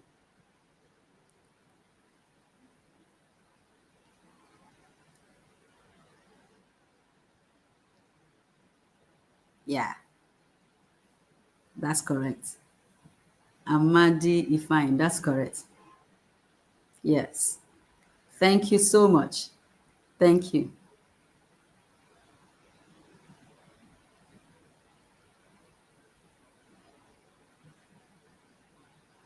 So I have another question today. You know, I'm sure maybe one of us here or all of us here, there's one thing God has been nudging you to start.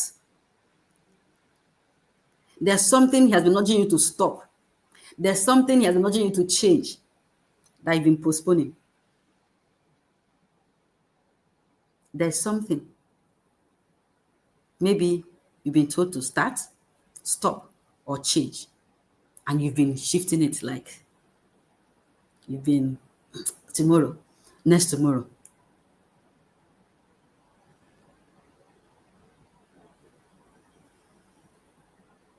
I want you to just drop one word in the chat. Maybe start, stop, or change. Which one describes you, like your next step toward alignment? Because you need to be accountable.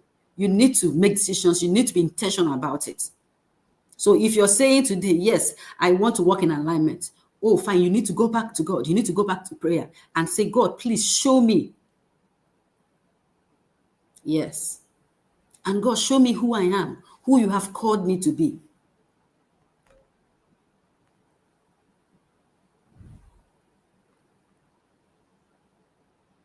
So in the comment section, is that you say start, or you say stop, or you say change.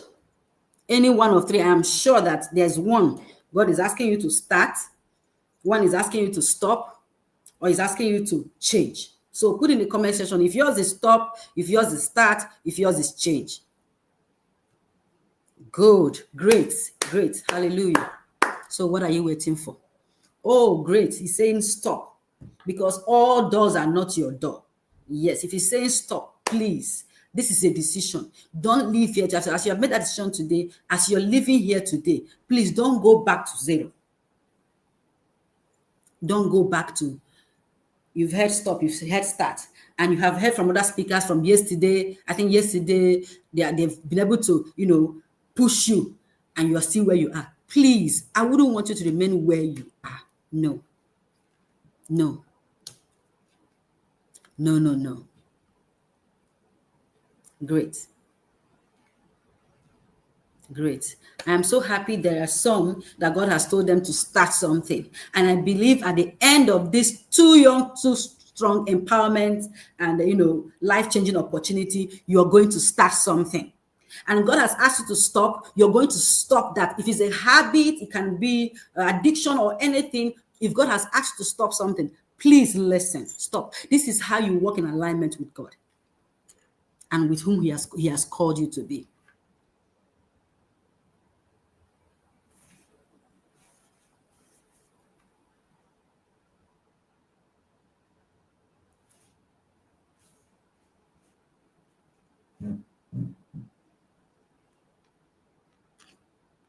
So the first question I asked was, if passion is the fire and excellence is the fuel, which one do you need to work on more? So I need you to work on your fuel, which is your excellence, because passion is easy. Passion is excitement. Passion is emotion. Passion comes, it comes naturally. But excellence is discipline. It is discipline.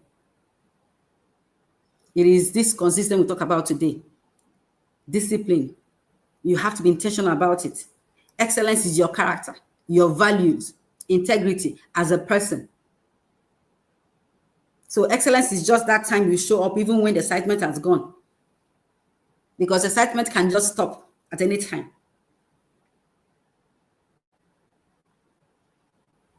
So for me, passion can start something. It is that excellence that will sustain it. It is that excellence which is your showing up, your consistency, your truth, your values.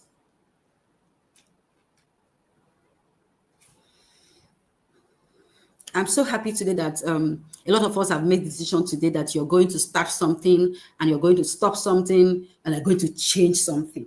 That's for me.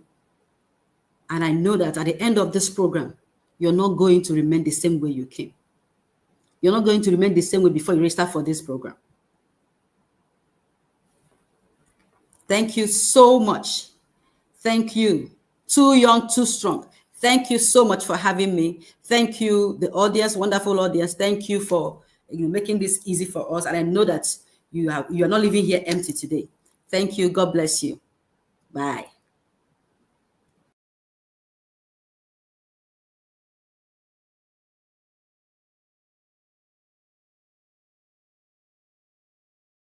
Favour Aruwe, the youngest billionaire business coach, is the founder of LeadWise Biz Institute, where she equips young adults, new mums, undergraduates, and startups to build profitable, purpose-driven businesses.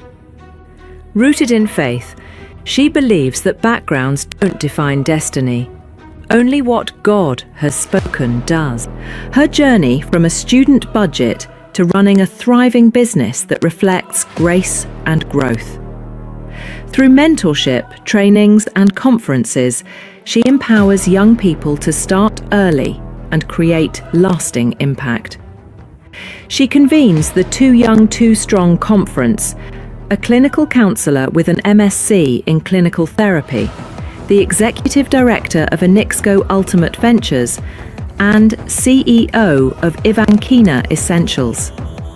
She has authored New Mum Smart Spending, Graduate as a Millionaire, and Start Smart, Build Smart. Connect with her on Instagram, TikTok, LinkedIn, and YouTube for practical business insights. Coach Favour Aruwe, the youngest billionaire business coach, is the founder of LeadWise Biz Institute, where she equips young adults, new mums, undergraduates, and startups to build profitable, purpose-driven businesses. Rooted in faith, she believes that backgrounds don't define destiny. Only what God has spoken does. Her journey from a student budget to running a thriving business that reflects grace and growth. Through mentorship, trainings, and conferences, she empowers young people to start early and create lasting impact. She convenes the Too Young, Too Strong conference, a clinical counsellor with an MSc in clinical therapy, the executive director of Anixco Ultimate Ventures, and CEO of Ivankina Essentials. She has authored New Mum Smart Spending, Graduate as a Millionaire, and Start Smart, Build Smart. Connect with her on Instagram, TikTok, LinkedIn, and YouTube for practical business insights.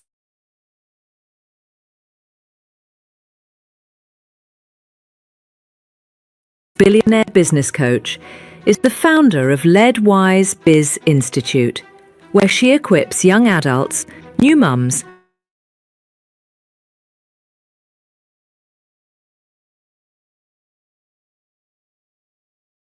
She believes that backgrounds don't define destiny. Only what God has spoken does. Her journey from a student budget to running a thriving business that reflects grace and growth. Through mentorship, trainings, and conferences, she empowers young people to start early and create lasting impact. She convenes the Too Young, Too Strong conference, a clinical counsellor with an MSc in clinical therapy, the executive director of Enixco Ultimate Ventures, and CEO of Ivankina Essentials. She has authored New Mum's Smart Spending, Graduate as a Millionaire, and Start Smart, Build Smart. Connect with her on Instagram, TikTok, LinkedIn, and YouTube for practical business insights. Thank you so much, Mrs. Uche. Those words were timely. They came in for this purpose. Thank you so much. I feel like that alone has, for me right now, today, I really feel fulfilled. And trust me, because those words were exceptional. They were distinct. There was just so much that you said. And I feel like for the other end of this conference, lives will be transformed. And everyone that has listened to you will know that they may take their life to the next phase and their career path. So if you clicking wherever you are, streaming live, ensure that you don't miss out on what have been said thus far. Ensure you get every one of the things that everyone have said, jot it down and leave your number in the comments, like I've been saying from yesterday, because that way we can track those that have been attentive and be punctual in this conference. So ensure you leave that day, leave your number every now and then, because that way we can have a fun fair election. Let me use that word, because at the end of the day, we still have to like put everything together to know who we are choosing for our scholarship. So moving on to our next speaker, he's not that person, but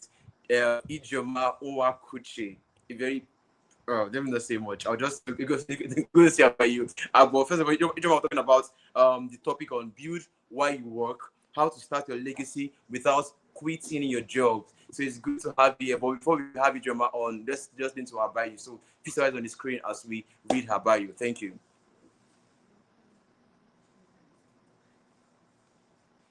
Onwuakuchi. She is a prominent Nigerian executive known for her leadership in energy transition, strategic consulting, and infrastructure development.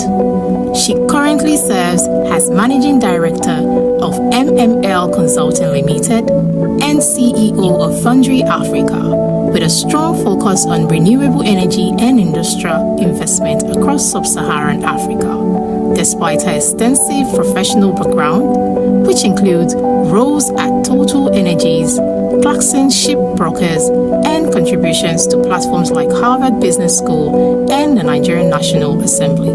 Please let's make welcome Ijeoma Mariam Onwuakuchi.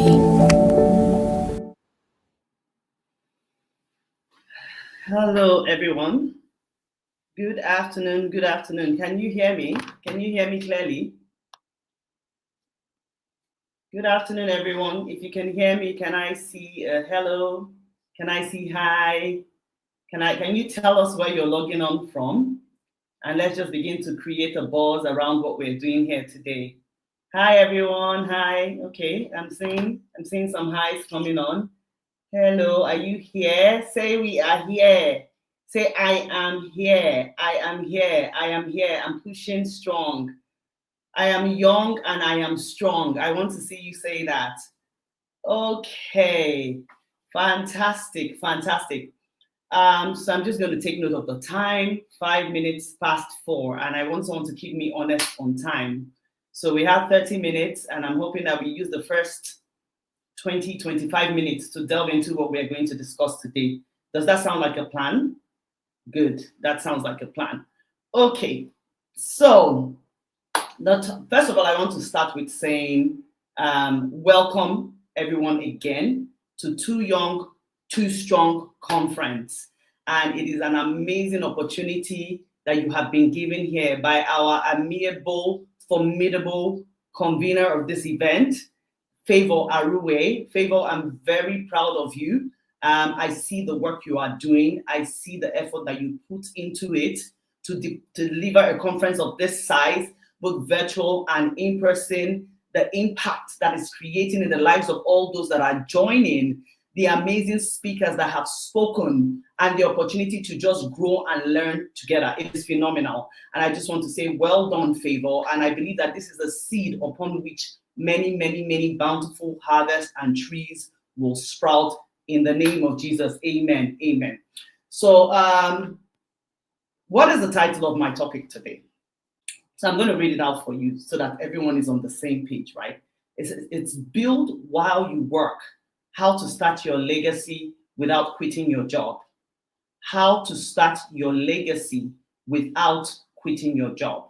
So I'm not using slides today because I want it to be a bit more interactive. I want us to flow. I want you to follow, but I also want you to take notes, okay? So I want to believe that you're with your notepads, your iPads, whatever type of writing device that you use, and I want you to take notes, okay?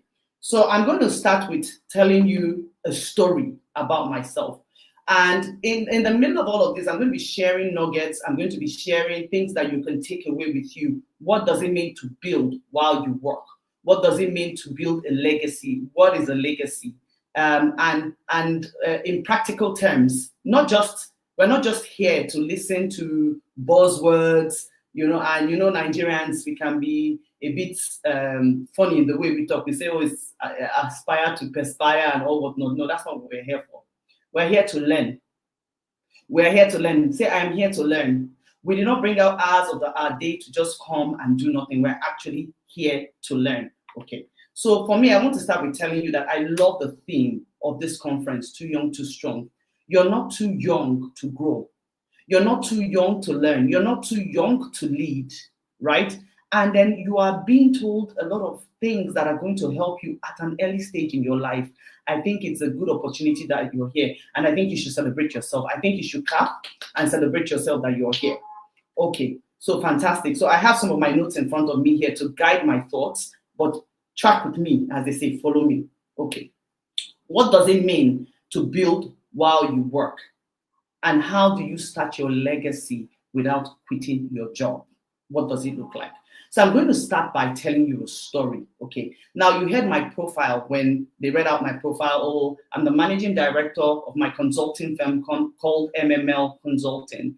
And then we provide management consultancy services, particularly to the oil and gas industry, because that's where I have worked for 20 years of my life, right? In the oil and gas industry.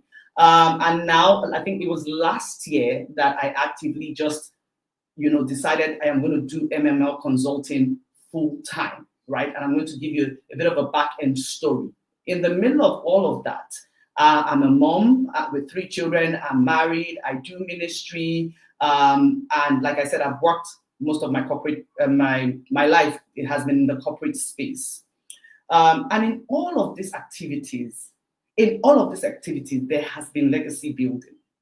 There is no one moment that you stop and say, now I am building legacy. Legacy building is an everyday intentional movement towards that divine purpose or that calling that you've been placed here in time for. You see, I tell people that there's a reason why you're on earth now. I always start every teaching with identity and purpose, because you have to understand who you are, what you're supposed to be doing before you can even walk in any identified purpose, right? Why were you brought into this earth at this time? So whether you're in your 40s, so in the 1980s or in the 1990s or the 2000s, I know that it's mainly young people here. So maybe the Gen Zs, maybe a few millennials, which other gens are here? Can you let me know, right? Why are you here at this time? Why didn't you come during the days of the wars when David was fighting and when there was Goliath? Why didn't you come during the days of Jesus? Why here and why now and why in this continent, Nigeria? Because there's a purpose that you're supposed to be achieving in this time and in this space. And the heavens know that wired inside of you is all that you need to do that assignment that you've been sent here for, right? Now, I'm going to be teaching you a lot of things from a business perspective, corporate perspective, but I need you to understand that inherently, my first identity is that I'm a child of God and I am an ambassador of the kingdom, right? So when I begin to speak and you hear a lot of things about the Bible or scriptures, please know that I am using what I know best and what has worked in my life to teach you what is going to help you to succeed. Okay, fantastic. So I'm going back to this story. I graduated in 2004 from the University of Port Harcourt in Nigeria. And then I got my first job immediately after. Now, I worked for about 2.5 years. And then in 2007, I lost my job. Or more like the job lost me now in retrospect, right? And then in 2011, fast forward 4 years down the line, I lost my job again. So you see repeated cycles like a pattern, okay? And these were the first few years of my career. I felt like I was supposed to be in building phase. But it seemed as though with each time I lost the job, I felt like I wasn't building, as though the building was being broken down. As I put the block on top of a gun, then, you know, it's being broken down. You see what I mean? But you see, when I started this career, I sort of felt like I had laid the right foundation for myself, okay? What do I mean by I had laid the right foundation for myself? I was in University of Port Harcourt. Port Harcourt is an oil and gas city. I grew up in the oil and gas city. I grew up seeing Shell headquarters at the time, Total headquarters at the time. It was called ELF. They hadn't come to Lagos. I'd grown up hearing that oil and gas was the most lucrative industry in Nigeria, and that was the place I needed to be, right? And so I got into geology. Geology was going to position me, particularly if I specialized in petroleum geology, to be in the oil and gas industry. See how strategic I was, right? And then I felt like, oh, the minute I can read geology and graduate well, I have set myself up for success. And so I worked hard in school, I paid attention, I was diligent, and I graduated with the second class upper, what you guys call a 2-1, right? Now, when I graduated and I got the first job, fantastic job, well paying for the time. Trust me, this was in 2007, and I was earning what a lot of people I hear are earning now as their starting salary. So at the time, it was a very good payment. Fast forward 20 years down the line, it felt like I had had some setbacks along the way. But I want to tell you that there were a few things that happened at the time that I didn't quite understand. But now, in hindsight, I had the full picture of what was happening. Every time I lost a job, remember I told you I lost a job in 2007, and then I lost my job again in 2011. What happened then? The companies I was working for at the time, they left Nigeria very abruptly, very unplanned, due to unforeseen circumstances. If you asked me, in many ways, it was unestimated or underestimated market circumstances that the foreign companies didn't quite realize how to navigate through. And so, but what happened was that every time when I lost that job, a better one found me. Yes, did you hear me? I said a better one found me. If you can hear me, please, can I see a thumbs up? A thumbs up. Okay. Now, what do I mean by a better one found me? I want to share with you a principle that has always guided my life. A lot of us spend time trying to chase money and chase things. I want you to know today that money gravitates towards value. Fantastic opportunities gravitate towards value. And I want you to type it. I am a person of value, so money gravitates towards me. Now, what do I mean by that? I will explain it in a practical way that you understand. Imagine that value is a gravitational force field. And if value is a gravitational force field, what does it pull down to it? It pulls down money. It pulls down opportunities. And what that opportunity may look like, it may look like a better job. It may look like a better pay. It may look like a new business venture. It may look like funding for your business. It may look like growth. It may look like expansion. But I need you to understand that these things are attracted by value. You are the key accelerator, or you are the key thing that will attract money and opportunities to your life. Now, over the past 20 years, I'm continuing my story. I've worked for 5 different companies. And those 5 different companies, apart from the first company that I went to look for a job by myself, all the other companies have sought me out to come to work for them. In fact, some of the companies, would say to me during the interview phase, we see that we need you in the organization. We see that we need you in the department. We don't know yet what your title will be. We would carve our title, we will carve the title together with you. This is what we want you to come and help us do. There was another organization, a big reputable organization, that said to me, your position is not even in the organogram. We will need to get HR to approve it. And then we will need to take it all the way to HQ. And then based on that approval, we will now be able to bring you on board. But are we bringing you on board? Yes, because we know that we want you and we know what we want you to do. That is what value is. When you bring value, people will break the box for your sake. Stop trying to get someone to fit you into a box or trying to fit yourself into a box. Just purpose in your heart that if I am going to build legacy in this my lifetime, I have to be a person of value. But follow me, track with me, we're going somewhere. Now, what happened in the time between when I got my first job and the various jobs and why was I being called? I'll tell you a story. When I lost that first job, I sort of felt like I had lost my identity. Remember, I started by telling you that I had read geology in school. I had gotten a second class upper, a 2-1. I was very proud of myself. I was in the oil and gas industry. I had done my internship in Shell. I had gotten my first job in the oil and gas industry. I had built my entire identity around being a career professional with a good job in the oil and gas industry. And that's the mistake a lot of us make. Your identity is more than what you do in the corporate space, okay? But we're going to come to that at some point, time willing. Now, when I lost that job, I felt like a fish out of water. I felt like the rug had been pulled from beneath my feet. And so I remember taking a break from Port Harcourt and I went to Lagos to go and stay with my sister Uche to just visit her for a little while and to cool off. And I remember a conversation I had at that visit that sort of changed the trajectory of my life forever, even till today. I met a man, he was a bit of an older guy. He was friends with my older sister, Sheung. And then I was having a conversation with him and he said, "Oh, young lady, what are you doing now?" I said, "Oh, I'm out of a job." He said, "You don't have a job?" I said, "Yes, I don't have a job right now." He said, "Okay, so what are you doing?" I said, "I am going to, please let me know if you can hear me because I have some disruptions on my screen right now. But if you can hear me, please let me know." So I said to him, "I'm going to look for a job." And he said, "You are going to look for a job? Why are you going to look for a job?" And I thought to myself, this is such a weird question. "I'm going to look for a job because I need a job." It's like, duh. He now said, "But you know how many million people are looking for jobs all over the world?" I'm like, the heck? Do you know how many million people are looking for jobs in Nigeria?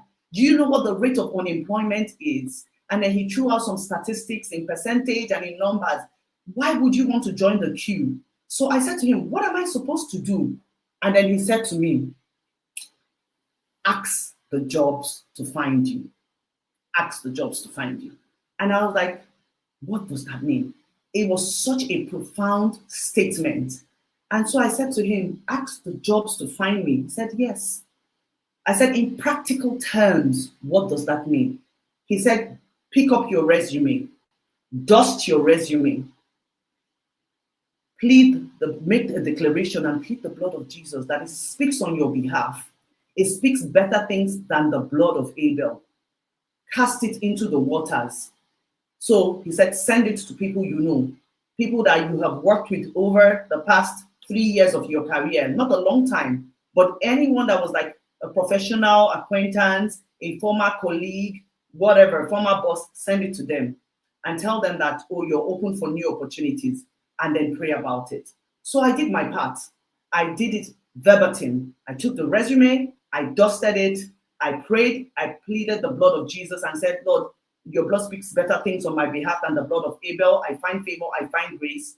It wasn't up to a month after that, and I got a call from the next company that I worked with. And the company said in the email to the person that had sent my resume to them, the company said, "This is the girl we've been looking for."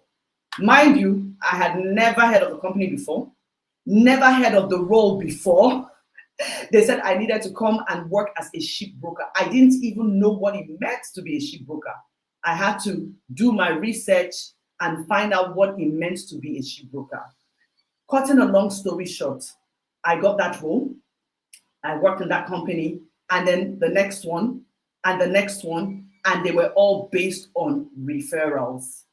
What do I mean by referrals? Every time I moved to a new company, someone in that organization had heard about me, either from my present bosses or clients that I had gone to do presentations for, or I had provided a service for, or contractors that I had liaised with. Somebody within that whole ecosystem of the service that I was providing found me referral worthy enough to recommend me and mention my name in rooms where I had no access to. That is what it means to be referral worthy.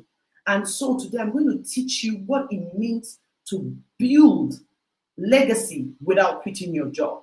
Now, I want to put a correction to a misconception. Are you here with me? Because it's quiet in here. I need you to give me a thumbs up. I need you to like the link. I just need to know that you can hear me and with your ears, and I am communicating, because I cannot see that anyone is listening right now, and I need some feedback so that I can continue. So I'm going to give it a second. Please, a thumbs up or a like so that we can continue.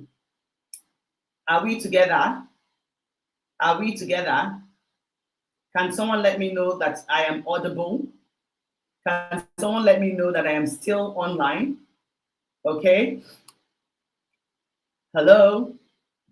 I would assume that I'm still online. I don't see anything yet, but I'll assume I'm still online, because if I wasn't online, I believe that the organizers would have busted me by now. Okay. So what was I trying to say? I was speaking about what it means to be referral worthy. Okay. Now, but I also said I wanted to correct a misconception. What is that misconception? When you read the title that says how to build a legacy without quitting your work, I don't want you to start thinking that we are talking about you engaging in a business that creates a conflict of interest in your organization. No, we are people of integrity and we are people of honor. And so we don't do things like that, right? I'm not asking you to abandon your work and then start a side hustle that is going to take all your time and take all your resources. No, that is not what we are asking you to do. That is not what the convener of this conference is asking you to do. Because imagine that it was your own business. Would you like it if your employee is going to be using your internet, the time that you're paying for, resources that you're paying for to actually run their own business, maybe also sidelining your clients and then utilizing them for their own growth? That is not legacy building. And so I want you to shift your mindset from that. Legacy building is not that you're going to take from another man's business illegally to enrich your own. Why? Because you are going to be building on a faulty foundation. And the Bible says that if the foundation is faulty, what can the righteous do? That is not what we're going to do. You end up building a skyscraper that is only going to come toppling down in due season. So we're talking about you being able to build value, build credibly, and set up systems of excellence that work, that outlive you. That is what legacy is, okay? So I am saying to you, do not cut corners in the business that you're doing. Some of you may have businesses that are totally separate from what your current employer is doing. It has to be properly defined, and you have to ensure that that business is not encroaching in the way that you work at work, okay? So I hope that this is clear. I hope that this is clear. Can I hear okay? We understand, right? Now I want you to understand that your current assignment is a training ground for you to build legacy. My current assignment is a training ground for me to build legacy. And we see it all through scriptures. We see it with Laban and Isaac. Isaac and Laban. We see it with many other people laced across scripture. We even see it with Nehemiah. Nehemiah was working in the king's court, but there was a mission that called to his heart. And that mission is what we call legacy building. It's beyond the service that you're doing. He didn't have to quit his role in the king's court. You might have to take out some time. Or it depends on what your assignment is and what your legacy is. You may need to take out some time to go and get the work done, but you don't need to quit in your role to be able to build legacy. So now, remember what I said to you. Your workplace is your training ground for developing what it takes to build legacy. And I'm going to break it down to you. I operate by a set of rules called the referral codes. What are the referral codes? It is a set of methodology, behavioral traits that you begin to exhibit in your current workplace that helps you to build a lasting legacy, right? Whatever that legacy looks like. It may look like your next job. It may look like your next role. It may look like your next assignment. It may look like your next promotion. It may look like your own business. Today, I run my own consulting firm after 20 years of working. Everything I'm building on are the things that I learned and I exhibited while I was working for another person, while I was working in paid employment. So I need you to understand what legacy building is. Okay, are we together? Very good. Now, what are those set of codes? I will explain to you. I have a few definitions that I want to read out to you, right? The dictionary definition of legacy says it is the long-lasting impact of particular events, actions that took place in the past or of a person's life. I'll read it again.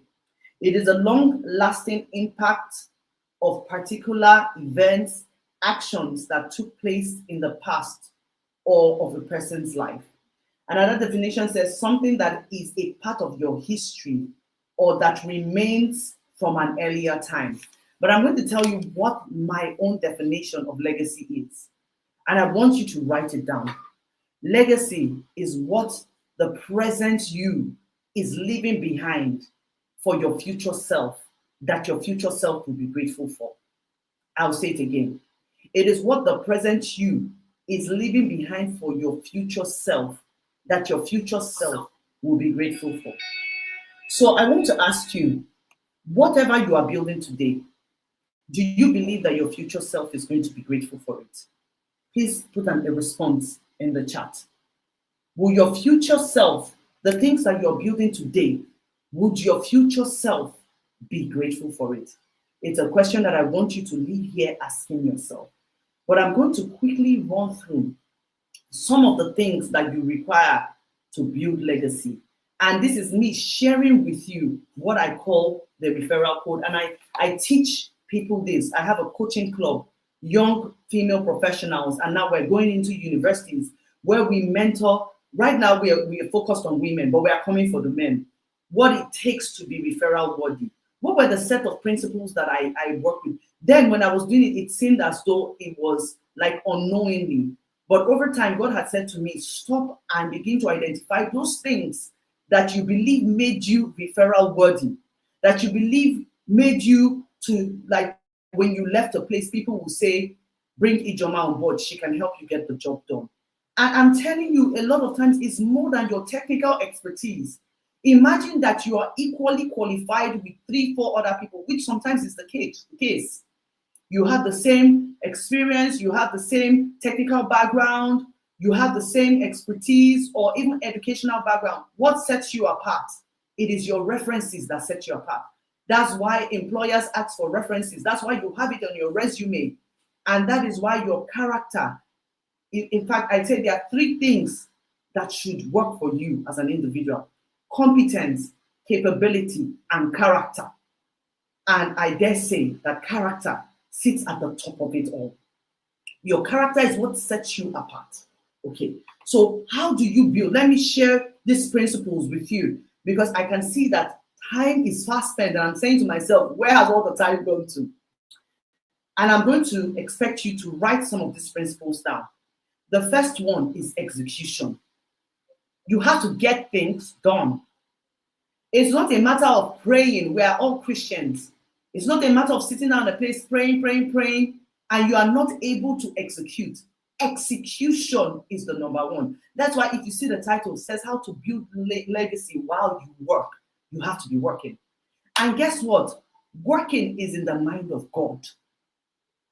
When God was speaking to Adam, the dominion mandate, what was the first thing he told him? He told him, go and work. Have dominion. He said, go and tend to the garden. Go and tend to the field. Go and tend to the things and take care of them. He gave him work. He said, name the animals. Work is in the heart of God. It is designed by God.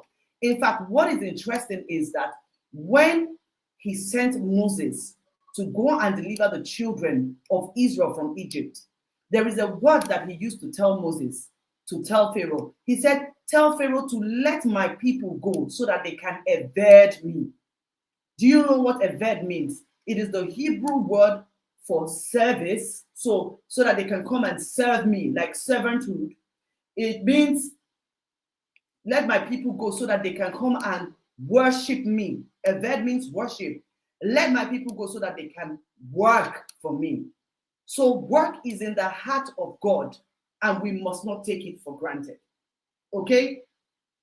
Now, we need to stop romanticizing soft life.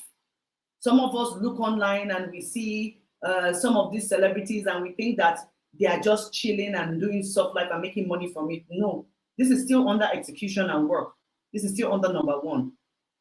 Let me tell you, the amount of work that the people you look at, maybe the Kim Kardashians and the Beyonce, the amount of work they put behind the craft that you see, it is phenomenal. They are diligent. They are hardworking. If they tell you their schedule, you might not be able to manage it.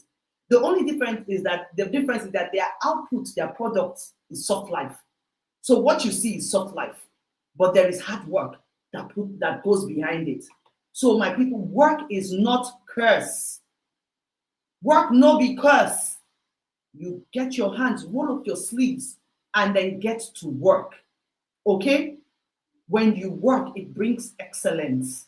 When you work, it gives you expertise. It gives you experience. When you put your hand to the plow and you get work done, it destroys imposter syndrome.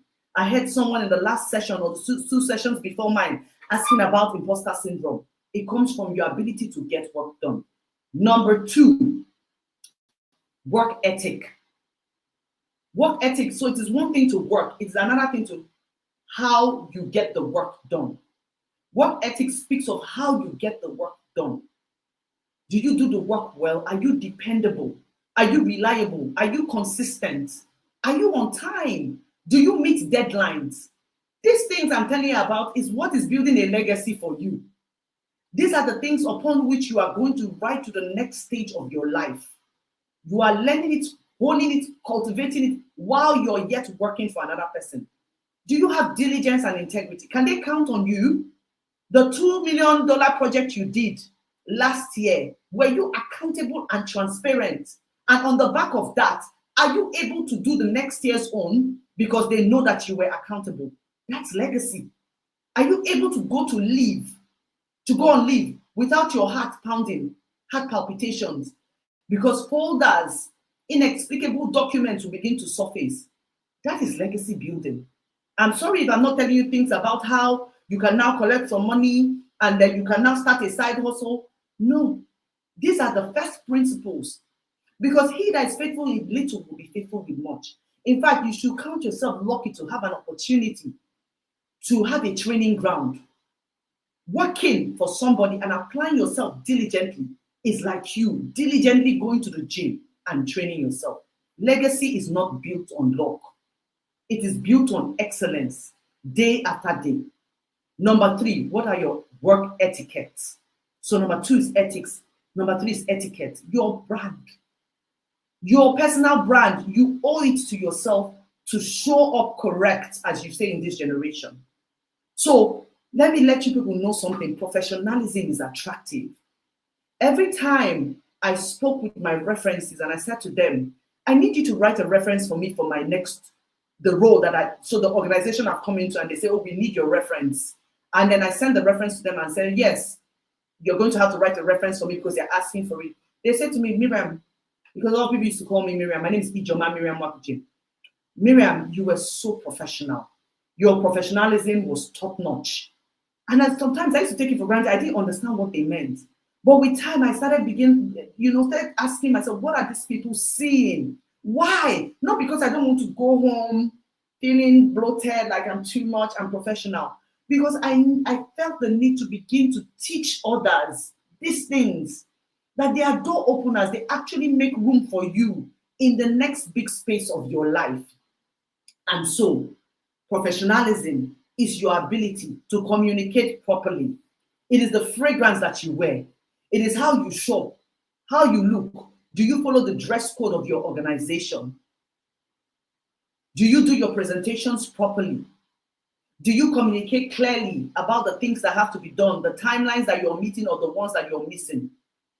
Do you respect others, and do you respect timelines as well? These things are not documented on your resume. These things are things that people are going to speak on your behalf.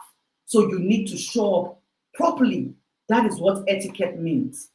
Number 4, your attitude, the right mindset to work. You have to have the right positive attitude.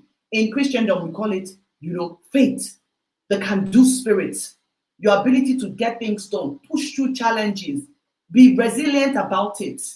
Don't ignore the realities, but interpret it from the eye of, I can do this thing.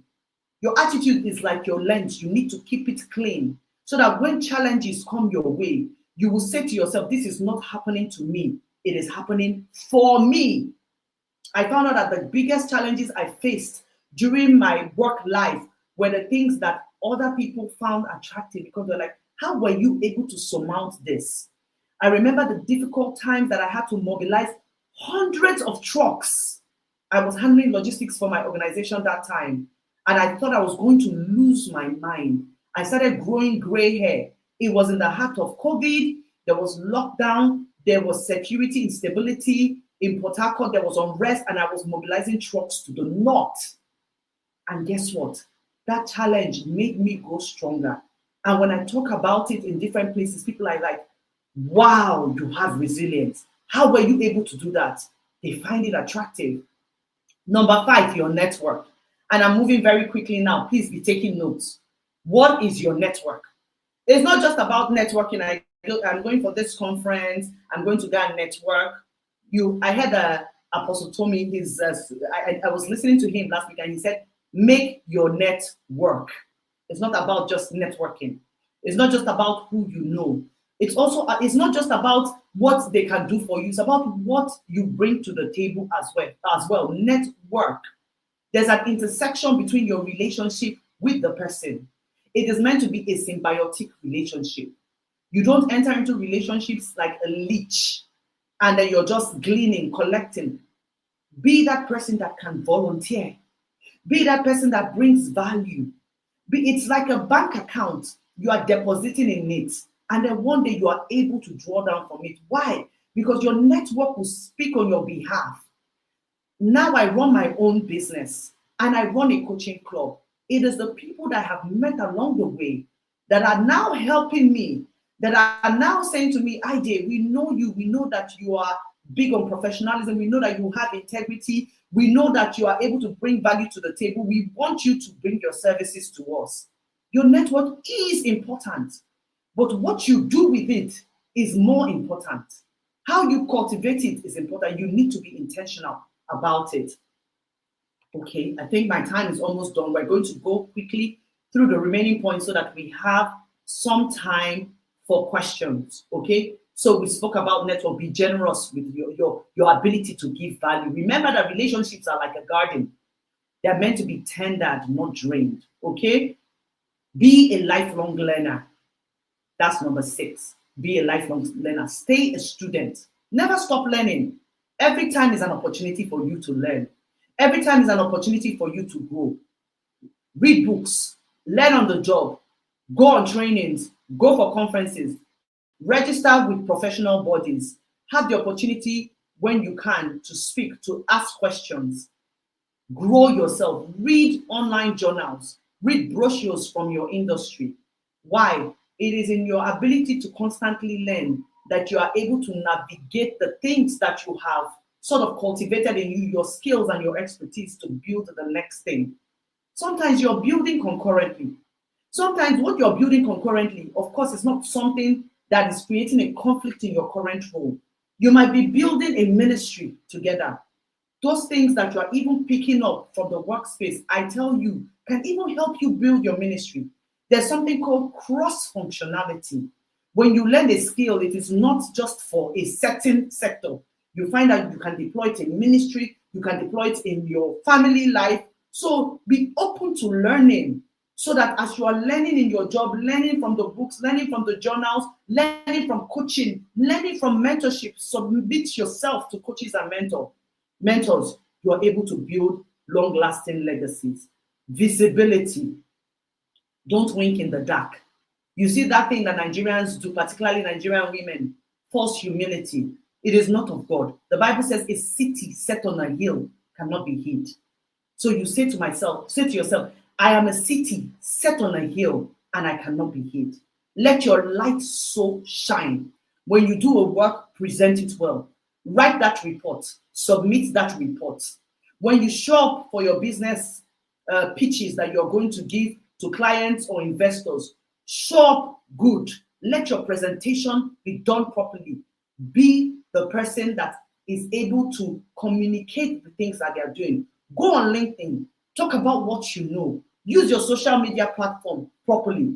People don't know what is in your head except you're able to speak up. So I say to you, speak up and show up at the time that you have the opportunity. I'm the queen of showing up. If you follow me on LinkedIn, you see the opportunity I had. If I go for a conference, I talk about it, I showcase it, I tell you what I learned. When I'm given an opportunity to speak and it's in alignment with my brand and my ethos, and it is in congruence with the core of who I am, I show up.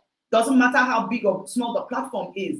It is an opportunity for me to show why. Because when people see the light, they give glory to who? God the Father. So for me, in many ways, it is ministry. It's not just about, being out there and being proud. No, in many ways. When people can see my light and then they know that I'm a child of God, they ascribe glory to my God. And the last one is stewardship.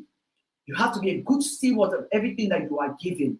Because if you are faithful in little, you'll be faithful with much. So when you are working and you're making money, save wisely, invest wisely, build structures that last, create systems that you're going to build your legacy on. Okay? These are the things that you are supposed to learn. Your employer may pay you a salary, but stewardship is your ability to use it to create a pot of funds that you will use to build legacy. I want us to take time and study Nehemiah. I have an entire workbook, an entire teaching on Nehemiah, but time will not permit us to go through it. But I want you to know that Nehemiah is a scriptural example of what it means to build legacy while working. I will read out a few things he did. He paid attention. He saw problems. He showed empathy. He brought solutions. You need to be a solution bringer. That is how you will build legacy. You need to be the answer to the cry of many. You need to find out where there's a problem, a broken system, and see how to fix it. Those are the things you do that will help you build legacy. He strategically built legacy. He prayerfully built legacy. He collaborated with people. He did teamwork. He divided labor. He faced opposition, but he kept focus. He was resilient. He combined diligence with direction, leadership, and humility. That is the true hallmark and blueprint of legacy. I want you to take that with you, and I want you to go and learn what it means to build legacy while working. He was still serving in the court of the king. Why did the king allow him go to do that? Because he had proved himself as a referral worthy individual. Today, I'm living a life of legacy as the managing director of MML Consulting because I have built legacy over time. It is on back of those legacy that I am now thriving in my consulting firm, that I am now thriving in the coaching business that I am doing. So I want you to remember that one day, when your name is mentioned in rooms that you're not there, let it be mentioned for good because of the things that you have done and you represent. So build faithfully, build joyfully, Build excellently and build consistently, one day at a time. Show up and be that person. Now, I don't think I have enough time, but maybe I will share it with Favor. And it's like a legacy builders toolkit that I developed to help you just track yourself along the way. Am I building legacy? Right? So a self audit of yourself, then a referral code card. You sort of begin to identify people in your life that you can touch base with, that you can clock in with, a work ethic pledge, a visibility challenge, what you should do, right, to make sure that you're visible, and then some of the things from the Nehemiah framework and the personal declaration. Okay. I will stop here for now and I will take questions. I'm stopping not because I want to stop, but I owe it to my founder of Too Strong, Too Young, or Too Young, Too Strong, to keep to time. I owe to my band to keep to time.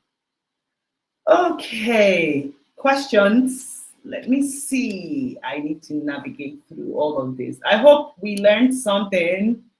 Honestly, I wasn't able to see the chats when I was sharing, but I hope we learned something.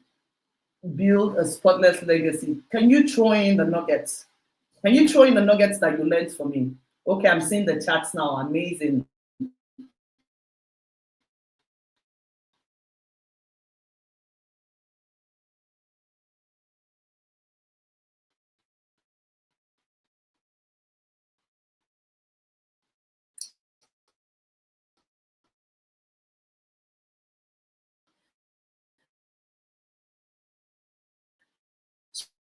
So I see a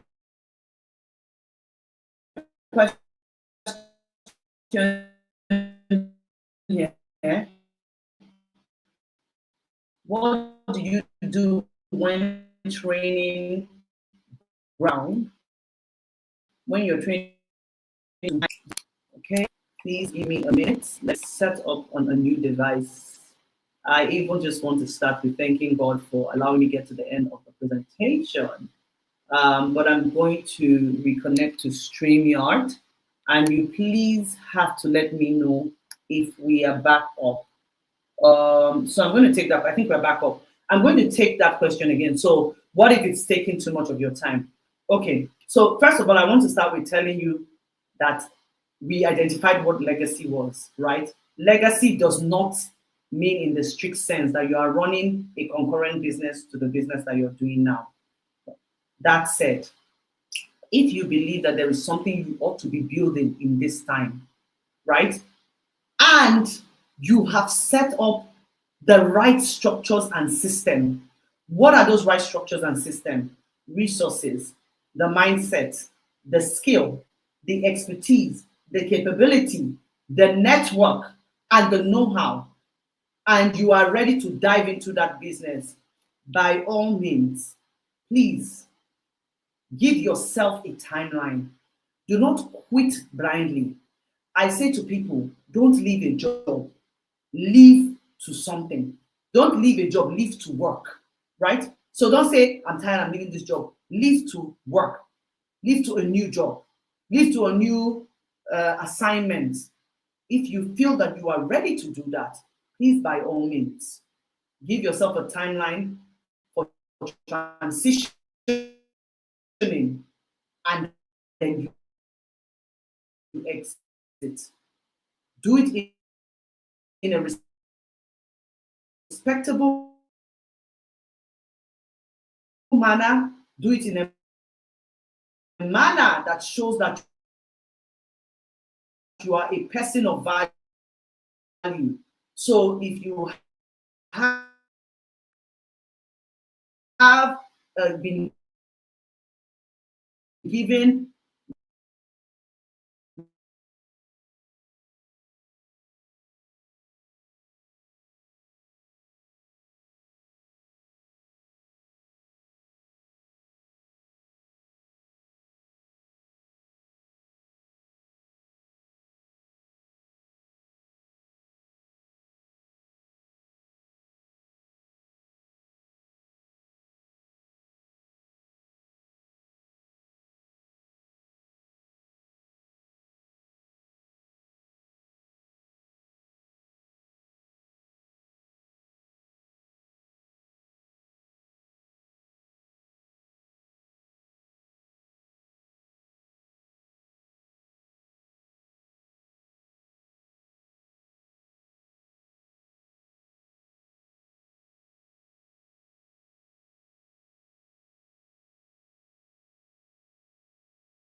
course. Thank you so much, Ijoma. That was powerful. Thank you so much. Thank you for all you said. I believe that we know that living legacy in our lives is very, very paramount. And whatever you're doing right now, we think that you're not, you think that whatever you're doing or whatever impact you're making is going to be for the now, then you're losing out on your future. So whatever you're doing, ensure that whatever seed you're planting, whatever path you find yourself, whatever you're doing in terms of career-wise, business, music, everything, ensure that you're building for the future. So your legacy can stand the test of time.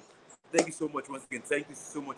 Moving on quickly, before I proceed quickly, let's not forget, tomorrow we're having our book launch, and it's going to be very, very impactful. It's going to be a wonderful experience. So wherever you are, from whatever part of the world, Lagos, Warri, Imo State, wherever part you're streaming from, ensure you join us tomorrow. It's going to be streaming live to the same account. So you get to know all the books we'll be launching, and it's going to be a wonderful time. Make sure you're part of us and you don't snooze on this. So everything that we've said thus far, you get to know and have more information and more updates on what's happening in Leadwise Biz Institute. So moving on to our next speaker, we have another person, but Omobolanle Oni Fade. She's not ready. Okay. Oh, sorry. Okay, she's not ready. Okay. I'm going to just say something real quick. Ensure you leave your number in the comment section, because that's where we're going to get to draft out every one of you that have been part of it from day 1 till day 2. So this is not just the end of the conference. Even after today, we have 3 days to spend more for this conference. So it's going to be a live experience. So you being here is not a mistake. You didn't leave your job, leave whatever you're doing just a part of it. Ensure that your life will be transformed at the end of everything. So make sure you're tuning in, you're being part of us, you're joining, you're streaming, you're commenting, you're leaving your numbers. Ever say your numbers?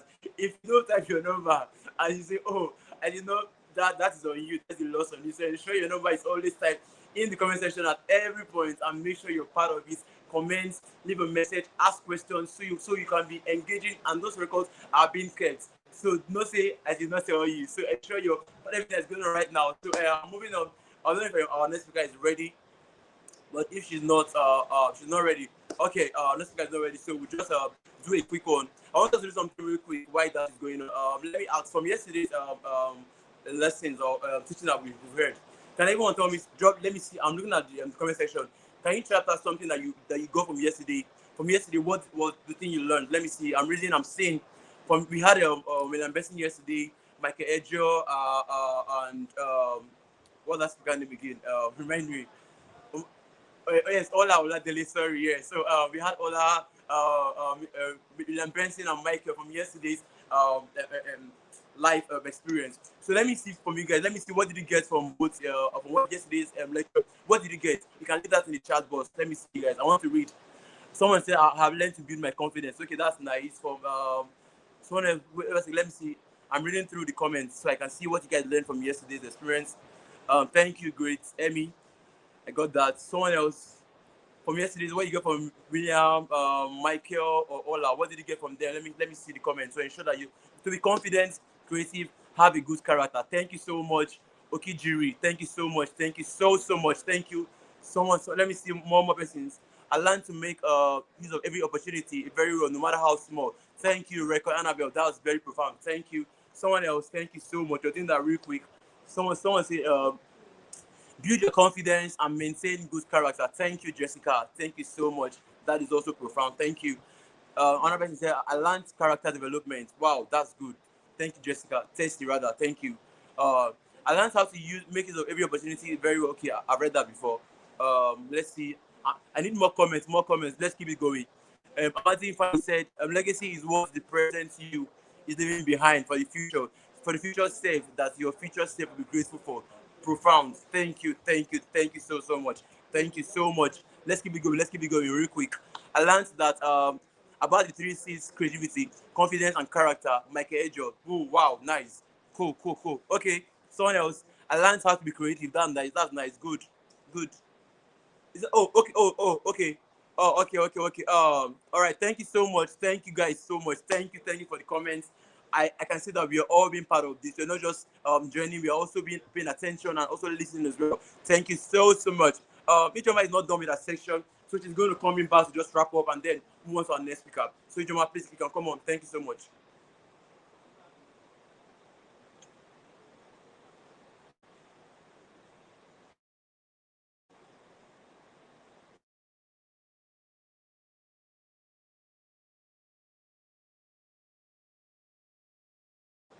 Jamaican, come on now, we're waiting for you. Just, thank you. Akuche. She is a prominent Nigerian executive known for her leadership in. Okay. Oh, okay. Oh, Hi. sorry about that. Honestly, I Welcome don't know what happened. back. I was kicked out. Can you hear me Okay. clearly? Yeah, I can hear you very well. Thank you, man. Just Okay. proceed. Thank you. Yes, I have 2 questions to ask. Are my people ready? Are we ready? Okay, I'm happy to be back on. I'm here for a very short while, so we're going to maximize the time. Now, I want you to tell me name three things that you need to do to show up and build legacy while you're still working. Just 3 of the principles that I mentioned. Okay, I want to see your responses. I'm waiting. Actually, 3 is too easy. 5, please, favor 5. 5 principles, because I mentioned 8. So we need to set the bar high for ourselves. We are overachievers. 5 principles that I mentioned that you need to abide by to be able to show yourself as a referral worthy legacy builder. Let's go. I'm looking. Are we here? 5 principles. I'm not seeing the responses. Are we here? 5 principles. 5 principles. Okay. I'm seeing those that were not taking notes. I can see those that were not taking notes. 5. I mentioned 8 principles, and I want you to name 5 principles that you should abide by as you continue on this journey of legacy. Okay. I see someone writing visibility, constant learning, execution, work ethics and etiquette. Fantastic. So yes, that was right. Tombra Moses got that correct. Yes, I see execution, networking, work ethics, attitude, determination. No, so you got 4 out of 5. I'm not lost, I'm becoming. Thank you, Lord. Okay. Work execution, work ethic, work etiquette, attitude, network. Correct. So Blossom, that's correct. So that is one question. In your own words, define legacy building. Legacy building in terms of you're working and you're building legacy alongside it. I want to see, based on what we've learned today, define legacy building. Can I see someone giving me a very solid definition that sort of encompasses the things that we've spoken about? So I'm looking at the screen where your chats are. I see some more people typing, sending the 5. Very good. A lot of people were listening. Execution, work ethic, yes, etiquette, visibility, stewardship. Very good. And that was from Amadi Ifeanyi. I see some people that have come up with their own. Very good. Whatever works for you. But remember, we're asking questions, particularly in relation to what was taught. Okay. Now I'm looking for the definition of legacy. So Tosan says legacy building is putting in place for the future what your dossier self will be proud of. What did you mean to say future self will be proud of? I like that. If that's what you meant to say, you're correct. Putting in place for the future, what your future, so the present you, putting in place what your future self will be proud of. Legacy is what I'm leaving behind that when I look back in the future, I'm proud of. Fantastic. Oscar said that legacy building is the process of creating something that will last beyond one's own lifetime. Leaving a legacy impact that can include tangible assets, good dictionary meaning, okay, but we are actually talking about you being alive and you living legacy right now. We understand that dictionary meaning, but we're talking about what you're doing in the present, okay? Okay, I think I'm done with my question and asking, and I see a lot of good answers here. So I'm going to allow the organizers to assess your work and decide the people that have answered more appropriately. But yes, I can see that there was a lot of listening I can see that a lot of people took note and engaged properly, and you are on the path to legacy building because you are able to learn. So I say to you before I leave that your future self will be proud of you because of the things that you're doing today. And I want you to put that in the chat as well. And say to your future, say to yourself, I am building legacy and my future self will be proud of my decisions today. I am building legacy and my future self will be proud of my actions and decisions today. Okay? Thank you very much, Favor. Well done for the work you're doing to you and the team. I look forward to seeing massive, massive, massive outcomes, the beneficiaries of Too Young, Too Strong, and what they're going to do with the opportunities that they're giving themselves. And also look forward to seeing us maybe this time next year, who knows. So good luck to everyone. All the best. God bless you. Thank you.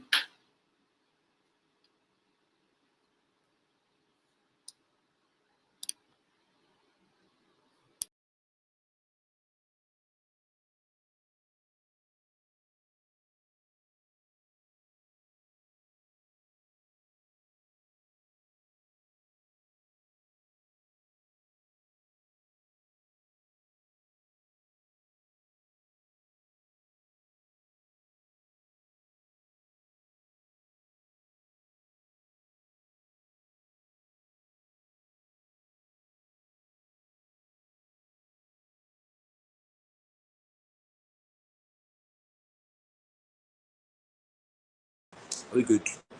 Okay, thank you so much, Ijoma. Thank you so much for that. Thank you. I'm pretty much sure after what we've heard today, every one of you will start building your legacy, be that good or bad. So ensure it be something good that will stand the test of time. So thank you so much. So I want to say again, like from what I said earlier, most of us tomorrow we're having a book launch. I want to keep saying that.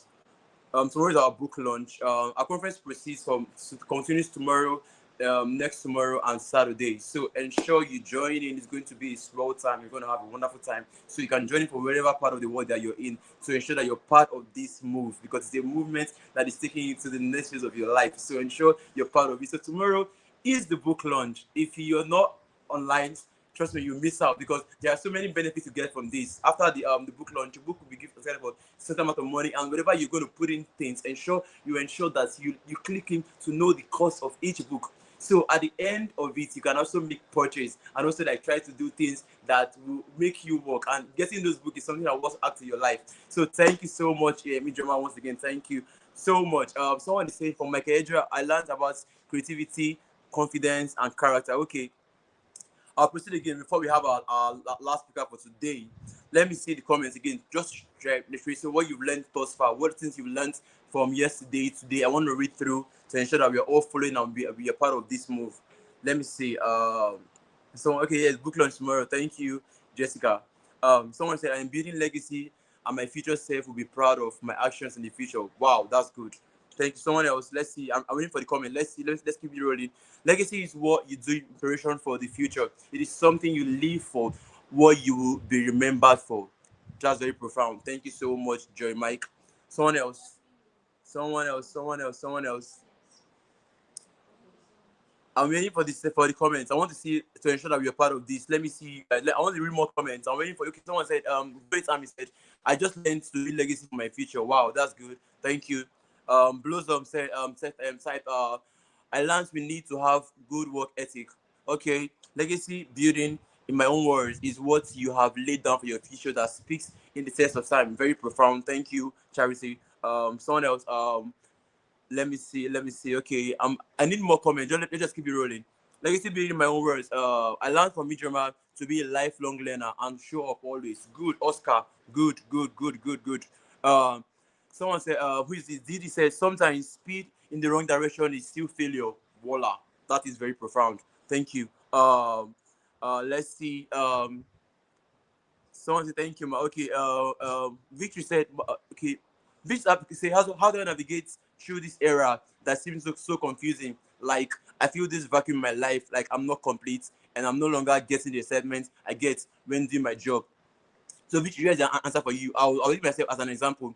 I used to work for several companies. I left my last job and it was not something that I was going to do for my at some point, but because I needed to start building my own legacy, and I wanted to get clarity for what I was going to do for my life, so I had to quit, and it was a depressing moment in my life. It was not cool. I went broke, like really broke. I went from having so much to having nothing. But right now, I started building. I went back to the drawing board, took out time to build my career, build myself, build my skill, and right now I have so much going on for my life. I have so much. I have my own business. I have my brand, my fashion styling. I have my brand graphics line. I have so much going on for my life right now. So ensure that whatever you're doing, if you know something that gives you joy, go back to the dream. And as I say, this is what I want to do for myself. This is the purpose I want to achieve for myself. So ensure you go back that whatever you're doing, ensure you're having a fulfillment at every point of your life. So thank you so much. Let's keep it going. Okay, let me see what we have here. I also want to say I learned to be confident and I have good character. Thank you, Joyce. Thank you so much. Thank you. Charity Olalepo said, I have learned that there are 8 billion people in this world, so I must stand out. Woo! I love that. Thank you, Charity. Who is this? Don Henry said, alignment brings fulfillment and profit brings peace of mind. Wow, that's nice. Thank you. Let me see what we have here. Elizabeth said, invest the little you have, start from somewhere, and your character matters a lot too. That's true. That's very, very profound. Thank you, Elizabeth. Ubani Christabel said, I learned that for you to be legacy, you should be a person of value. Wow, that is really, really good. Thank you so much. Jay Real Beauty like said, being focused make your purpose strive for great legacy. That is very profound. Thank you so much, great Jay. Thank you so much. AB Massa said, let the job find you. Place value in yourself. Woo! That's good. That's good. That's good. That's good. Let's keep this going. Let's keep it going. Onyinye said, type out, I learned to possess new character and create positive relationship with others. Wow. Thank you so much, Onyinye. So I'm pretty much sure after this conference, you're taking your life to the next phase. Thank you so much. Thank you, Onyinye. Let's see. Don Henry say, alignment brings fulfillment and profit, peace of mind. I've read that before. Let's keep it going. Let's keep it rolling. Juliet said, I learned creativity. First step is to think outside the box. From Michael, that's true. Think outside the box. So whatever box you think your brain or your idea is being limited, ensure you throw away that box and think outside the box. Thank you, Juliet. Thank you so much. Record Annabelle said, I learned that dignity is a key for a lasting legacy. Wow, that's very good. Thank you so much, Record Annabelle. Thank you. Burila Lawrence said, okay, let me see what I have here. We say, I learned how to make my purpose to be in alignment. Good. Thank you so much. Thank you so much. Jessica Easy. I learned how you I learned that you have exit phase determines where your next where you can enter your next. Okay, I think I got that correctly. Okay, let's just move on. I learned that when I align, I gain clarity, strength, and results. That is it. When you align. So if you're not aligning, if you're not getting clarity on what you're doing, that means you're not aligning correctly. So ensure you align on the right path and on the right track. Thank you so much, Efe. I love what I'm reading here. Thank you so much, everyone. Alignment brings fulfillment and profit and peace of mind. And legacy is more like an investment. Woo! That is so good. Thank you so much, Don Henry. That is really good. Let's see. Okay, Daniel, I have learned that even when you make money and still have bad investments, your money cycle will always be small. Wow, that is very, very thoughtful. If you make bad investments, even when you have bad investment and you make more money because you're not thinking, it's always be small. Thank you so much. Okay, Daniel, thank you so much. Let's see what we have here. AB Martha said, alignment brings peace. Wow, that's true. Alignment brings peace. That's very, very profound. Thank you so much. Let's keep it rolling. Divine blessing. I'm so grateful for this wonderful opportunity. Okay, thank you so much, Divine. Let's see, Don Henry. Alignment brings fulfillment. Okay, I read that before. Let's keep it rolling. Let's see, Jeremiah. I learned I will stand out in what I do. In what is not about what I have, but what I can do with it. Wow. I'm so wow right now. Charity Oladako. I have learned from Miss Ola.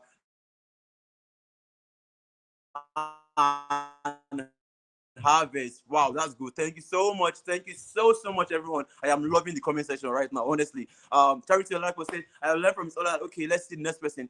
Okay. Oyasi Joyce, also have a purpose and be was creative. As every point, whenever you do, have a purpose, have sure, I don't understand how to emphasize on purpose, because sometimes people feel like without purpose, you cannot achieve anything in this life. That's just the honest truth. So if you're not being purposeful, your life will just be going in circles. So ensure you find purpose at a very tender age. That way it keeps you grounded and keeps you on track. Thank you so much. Thank you so much. Let's see what we have here. I need more comments. Let's keep it rolling. I believe when you say I believe in I learned to believe in myself and have confidence and dignity. Thank you so much, Onye Olisa. Thank you so much. Juliet, I learned that people will forget what you said. But people will forget what you did, but people will never forget how you made them feel. Thank you so much. Thank you so much. Thank you so much, Juliet. So whatever you're doing, how you make people feel matter a lot. It matters so much. So you can say things, you can do things, but if you make them feel in a very bad way, that is the remark you have about you. So thank you so much, Juliet. Thank you so much. Don Henry, alignment brings fulfillment and profit and peace of mind. That's also true. Thank you so much, Don Henry. Juliet say, okay, Juliet say, I learned that creating a system and growing in it. Thank you so much. Create a system, not just a system, create a working system and grow with it and ensure that your system is working. If it's not working for you, you're snoozing out. So create a good system that would work for you at every point. Thank you so much. Jessica, I need Chiku say, keep showing up even when you don't want it's coming for you. That is true. No matter what, even if you go out and it's not raining, keep going out until you see the rain. Keep going out every now and then. Show up at every point. People will not actually celebrate you at some point, but ensure you're showing up every single day. And when they start celebrating you, you'll be in awe because you know that you stayed in the process till the results. So thank you so much. Thank you so much, everyone. I'm loving the comment section. Thank you, everyone. Glory Benjamin, work, etiquette, attitude, net of visibility, stewardship, voila. Thank you so much. Thank you so much, Glory. Don Henry. Let's see. Tosan say, show up totally ready from the inward to the outward. Expand the scope of your idea. Come as someone who knows but is willing to learn. Wow, Mr. William, thank you for that. Thank you so much, Tosan. Show up. Come on, this is really nice. I love it so much, man. This is so nice, honestly. Charity said, I have learned from Miss Ola the principle. Okay, I read that before. Let's see. Martha said, you either start something or change something. Okay. Lawrence, I learned not to chase trend, but to chase truth. Thank you so much, Henry. Trend, because trend will fade out. Trends will also fade, because trust me, every now and then, from even right now, we have what is trending. Even if going in December, we have what also trend newly. So things change every now and then, but the truth is always there. The truth doesn't change. So ensure you chase truth and not chase what's trend. Thank you so much. Thank you, everyone. I'm loving this. So honestly, I feel like you all are doing so great. I'm loving every one of you. Let's see. Don Harry say legacy is an investment opportunity. Thank you so much. Thank you. And here only say alignment brings clarity and fulfillment, enabling you to achieve great results. Thank you so much. Thank you so much. Thank you, Charity Oladapo. I've learned from Miss Ola that the principle of okay, I read that before. Okay. Juliet said, I learned that never borrow to spend on material things. Ola, thank you so much, Juliet. Thank you so much, everyone. Thank you so much. Sade, say legacy building is what you achieve that will show up for your future. Yes. So build the right legacy. Don't spend your time doing things that will not help you in the future. Don't spend your time doing drugs, doing alcohol, doing things that will not help you. If you build those legacy when you get old, those are legacy that you will live on. So build the right legacy at every point of time in your life. Thank you so much, everyone. Thank you so much. Deborah said, I learned that I have to start small in all I do and be accountable. Okay. Wow. I can see you've all been listening to our speakers. Thank you, everyone. Thank you so much. Okay, let's keep it going. Okay. Just say, I learned that you have to exit a phase. I learned that okay, I can't read that. I don't know how that is being spelled out. I learned that how you exit a phase, okay, determines where you can assess next. So build integrity. That's true so much. Thank you so much. Don't hurry. Okay.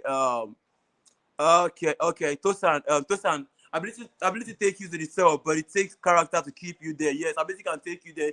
Silence can take you there, but your character will determine if you're going to last there or not. So ensure you build character at every point. This character is very, very profound in your life. Bridget, right? Okay, keep up on friends that have Bridget. I've missed that. Okay. Okay. I'm still reading more. I'm still reading more. Sarah said, I learned that my lifestyle should not be higher than my earnings. Woo! So if you're faking it, it's going to show at every point. If you're trying to impress your friends or trying to impress people because you want to feel like, okay, my friend is there, I want to be there. If your lifestyle is bigger than your earning, you will go broke, like flat out broke at every point in your life. So ensure you build legacy and know what is good for you. Don't follow trend. Thank you so much. Thank you so much. Okay, let's see. Blossom, what do you have? Your Blossom said, I learned that we need not only network but make out network. Wow, that's good. Finger red number, one red number. What's that? Okay, I don't know what that means. Okay. Legacy is an investment opportunity. Thank you, Don Henry. Thank you so much. Record Annabelle. I learned that speed in the wrong place is still failure. I like that. That's very nice. And then okay, so it's always better to be in the right space at every time. Thank you so much. Thank you so much, Stephen. I learned that provision meets what vision. Yes, provision. Thank you so much. Thank you so much, everyone. I'm loving this so much. Speed on the wrong path is failure. That was asked from Joy. That's good. If I learned that if I start early, I stand strong. That's good. That's so good. Yeah. Tracy, I learned that knowledge will give you power, but character respect. True. Sarah, I learned that my lifestyle should not be okay. I've read that before. Okay. Okay.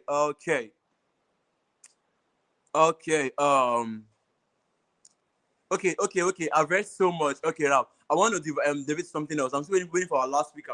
So let's do something real quick. Okay, I want to ask us a question right now. So to ensure that we've not just been listening to our speakers and just writing, but I want us to ask somebody. Let me ask somebody. Anybody in the comments can just tell me what is the 5 steps that you need to take when you want to get your life better. Let me see from the comments.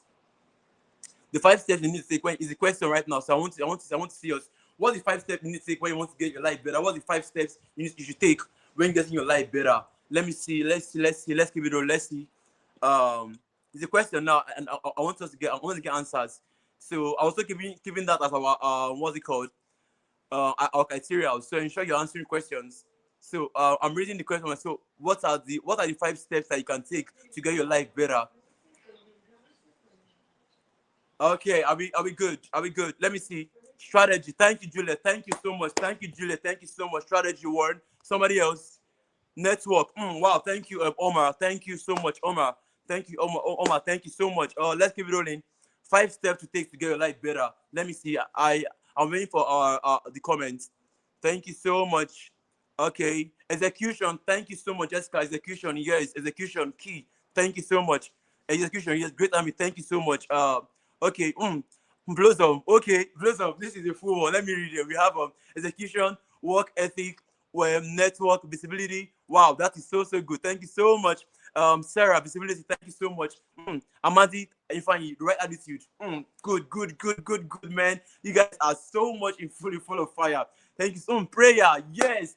Very, very profound. Prayer, you can't do life without prayer, honestly, because there are so many forces. So without prayer, you might still be limited. Thank you so much. Stewardship, yeah, wow, nice. Discover your purpose. Professionalism, thank you, Deborah, thank you so much. Okay, let's see. Work ethic, yes, that's also very good. Work ethic is very good. Visibility, thank you so much. Oh, wow, man, I am still loving this comment right now, trust me. Develop mastery, yes. Don't just be an amateur. Ensure you develop your skill at every point. You can get better at every single point. Thank you. Focus, follow one step. Focus, don't be everywhere. Focus, thank you so much. We have discipline from Joy. Discipline, yes. Networking, Tracy, nice. Thank you so much. Flourish, it says stewardship, prayer, execution, professionalism, okay, wow, and visibility. Thank you so much, Flourish. Thank you so much. Thank you. Let's see what we have here. Time management. That was also very good. Thank you so much. In fact, be a lifelong earner. Oh wow, nice. I love this so much. You guys are just giving me much more vibe here right now. I'm having fun, honestly. Okay. Be a lifelong learner. And let's see what Henry have here. Okay, discipline, network, creativity, good character, and prayers. Thank you so much, Don Henry. Let's keep it rolling. Resilience, yes, that is not something about emphasize on. Resilience is very key, very key. Somebody else. Networking. Okay. I love this. I love this. Affirmations. Hey, cannot ayatadada. I feel like I should go this right now.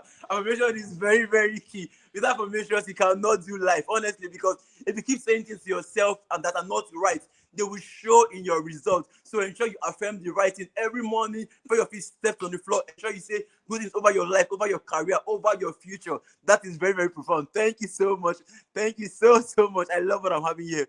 Have clear understanding. Thank you. Oh, thank you. Be consistent in all you do. Thank you so much. Show up, be consistent. Even when it's not raining, be consistent. Show up every now and then. Thank you so much. Thank you so much, guys. I love this.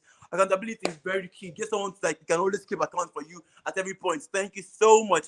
Execution, discipline, network, good character, and prayers and purpose. That is also very key. Still worship. Good, man. You guys are just killing me, giving me more vibe. Like the spirit is just everywhere, man. I love this so much, man. I love this. Always show up. That's good. Always show up at every point, even when it's not promising. Always show up.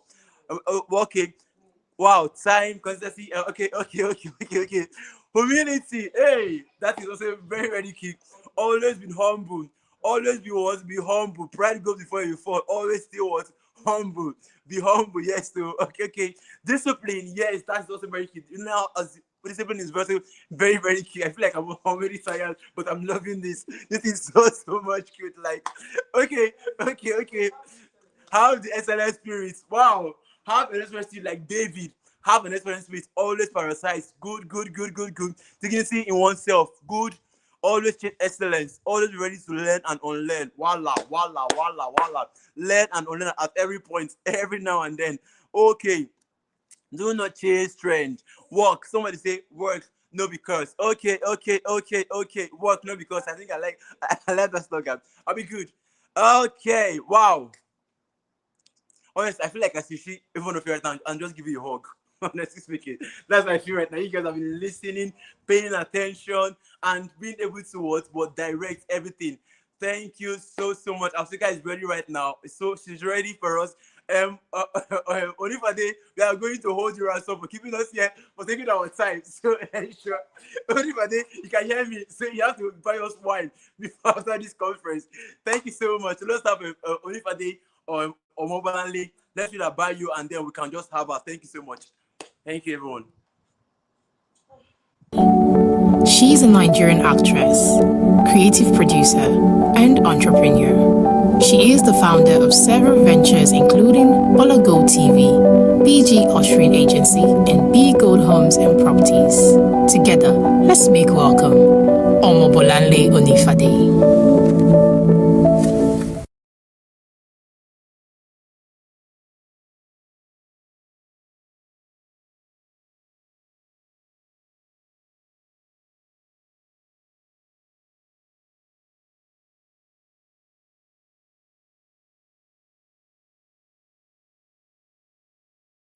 Okay. And if I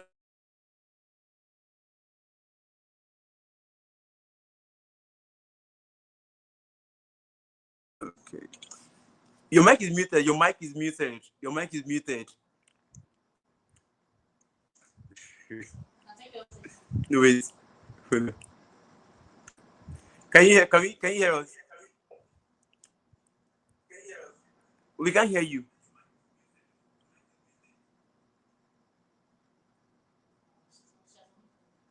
Cheers.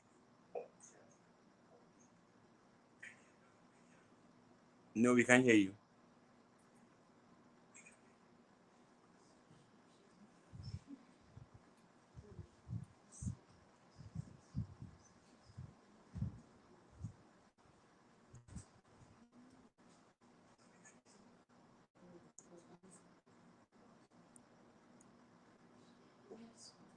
You're muting and unmuting, so we cannot hear you. But you're speaking, but there's no sound from our end. That's just the issue we're having right now.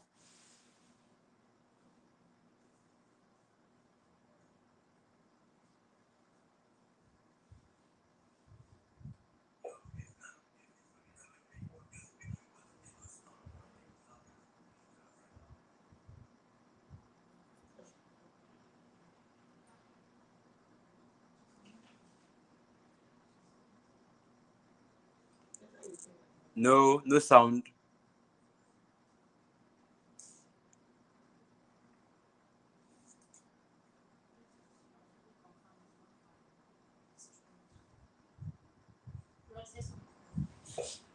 Can you hear me?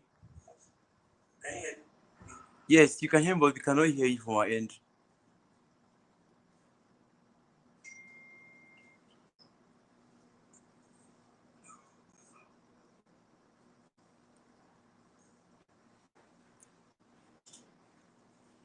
Okay, while Onifade tries to get her sound fixed, let's just so that's like I said, tomorrow we're having our book launch on Thursday.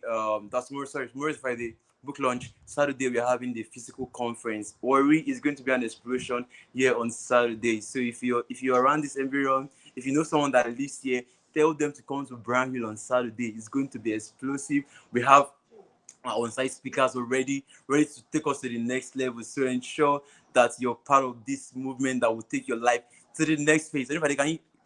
Okay. No, we can't hear you now.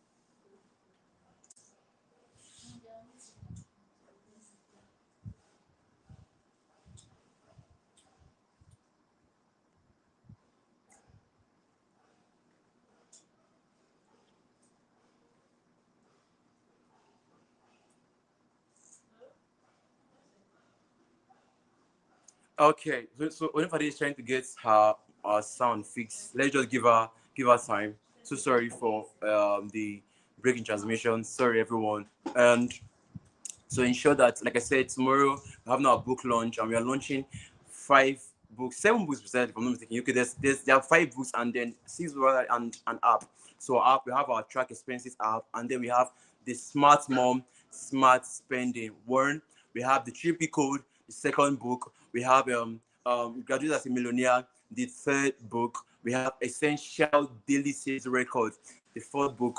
We have Essential Boss Record, and we have Track Your Expenses book. So we are launching tomorrow. Is going to be a blast.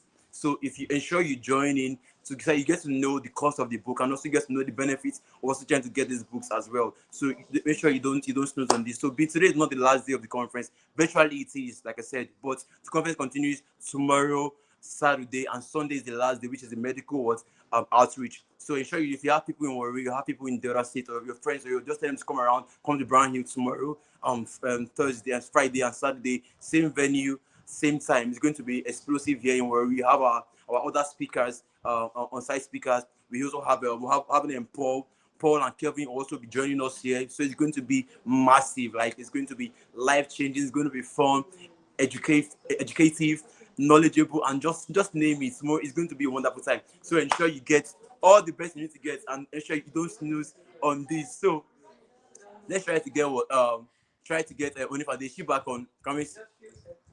Okay, few minutes. Only for she's trying to get her sound phase. So like I said, so 300 Strong is a movement that will take your life to the next phase. It's not just a one-off event. It's a movement that will take your life, take your future, your finance, your career to the next phase. So wherever you are, you being part of this is not a mistake. Being part of this move is not a mistake. We are set out to change life, to transform life. So it's going to be a wonderful time. And someone said, I wish I was in Warri.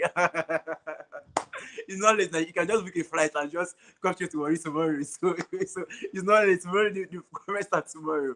Okay, so it's going to be that bomb. It's going to be a show.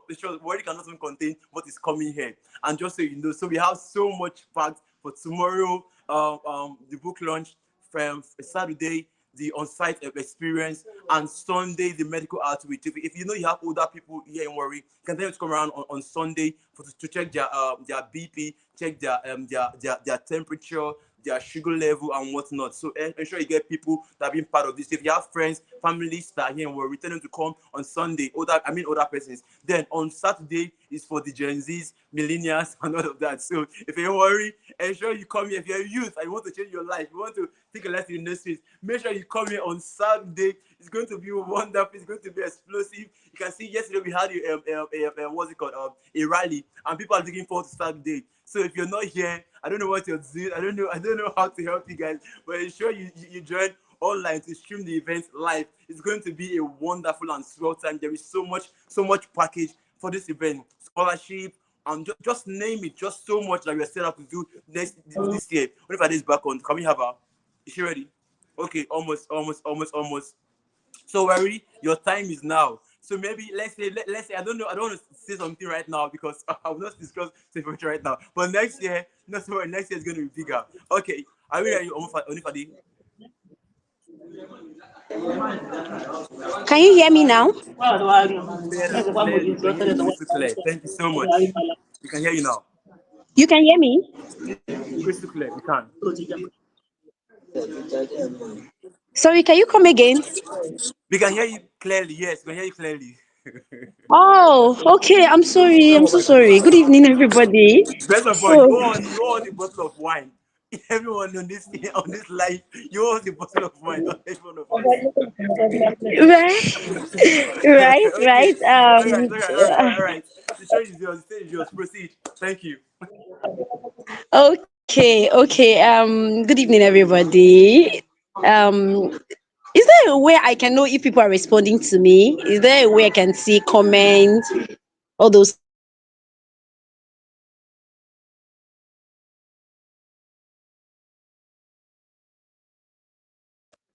Okay, thank you. So, good evening, guys. Good evening, everybody. First, I would like to apologize. I'm sorry. I'm actually on set shooting. I've been here for the past 10 days in a film village. So just bear with me. Just bear with me. Don't worry. We will definitely do this. This program, you can read your lips, ma. I can read your lips, ma. Can you hear me? Or you can just hear or what? Please let me know if you can hear me very well. Okay, you can hear me. Thank you so much. Sorry, it might really not be the best section, like because of the kind of atmosphere that I am in right now, the location. But I'll try as much as possible to deliver my part. Right, I'll try as much as possible to deliver. So. Good evening once again, and I would like to appreciate the convener of the program, Miss Favor Ariwe. Thank you so much, privilege given to me to be here today.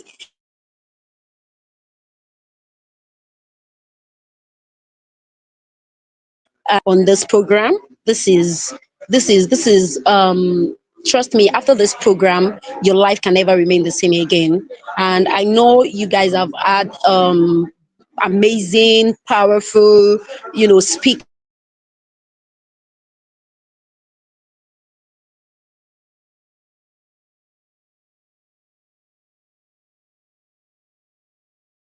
You've online as well. So my topic is can my what's it called be displayed? Is that possible? Host, my slide, can it be displayed?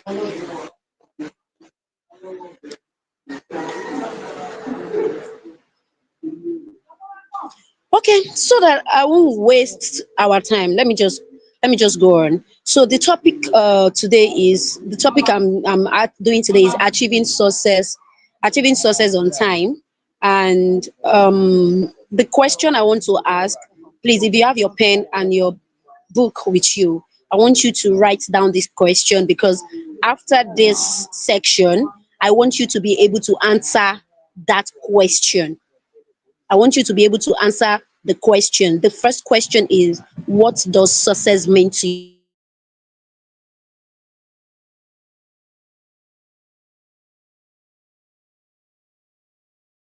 I would so much love that. What does success mean to you? Yeah, my topic is achieving success on time. So my first question is, what does success mean to you? What Ask yourself, what is my purpose? How do I know it is my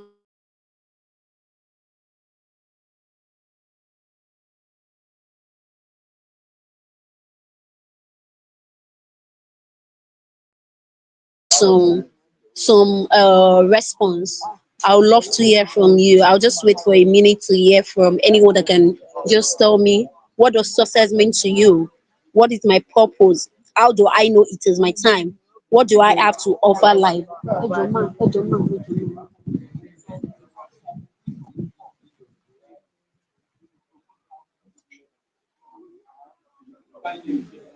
Success since being able to achieve one's goal and purpose in a fulfillment of destiny. Okay, another person, please. Success means achieving God's divine purpose. Okay, let me just proceed. You know, the people that answer question, you guys are right, right? And also, you are right, but you are not just detailed. Sorry, guys. So, I would like to just briefly say success is not calculated by, how much money you have in your account or having more than other person. Success is personal. It is not weighed by material things. Okay, somebody says success is being able to achieve your goals and purpose in being in the will of God. Well, okay, you're right. Success, according to me, it is the process of working according to. Okay, these responses are very fast. Okay, I want to tell you that success mean different things to everybody. Success mean different things to everybody, and with this response, I've been able to know that the speakers have already done justice a lot to this section. Because for you to be successful, it depends on what is my purpose, what is your goal in life. If your other person has a lot of money and what you are focusing on is ministry or something else, the person in ministry can be like, I am successful even if you don't have money, because the person has already achieved a purpose or his purpose. Even if you have a lot of money, you have all the money in this world, you you can still say to yourself that I'm not successful. So success is personal to you. Success is personal. What success means to you is different from what success means to me. Probably, okay, if I say I am successful, maybe I have achieved my purpose in life, I have achieved my goals.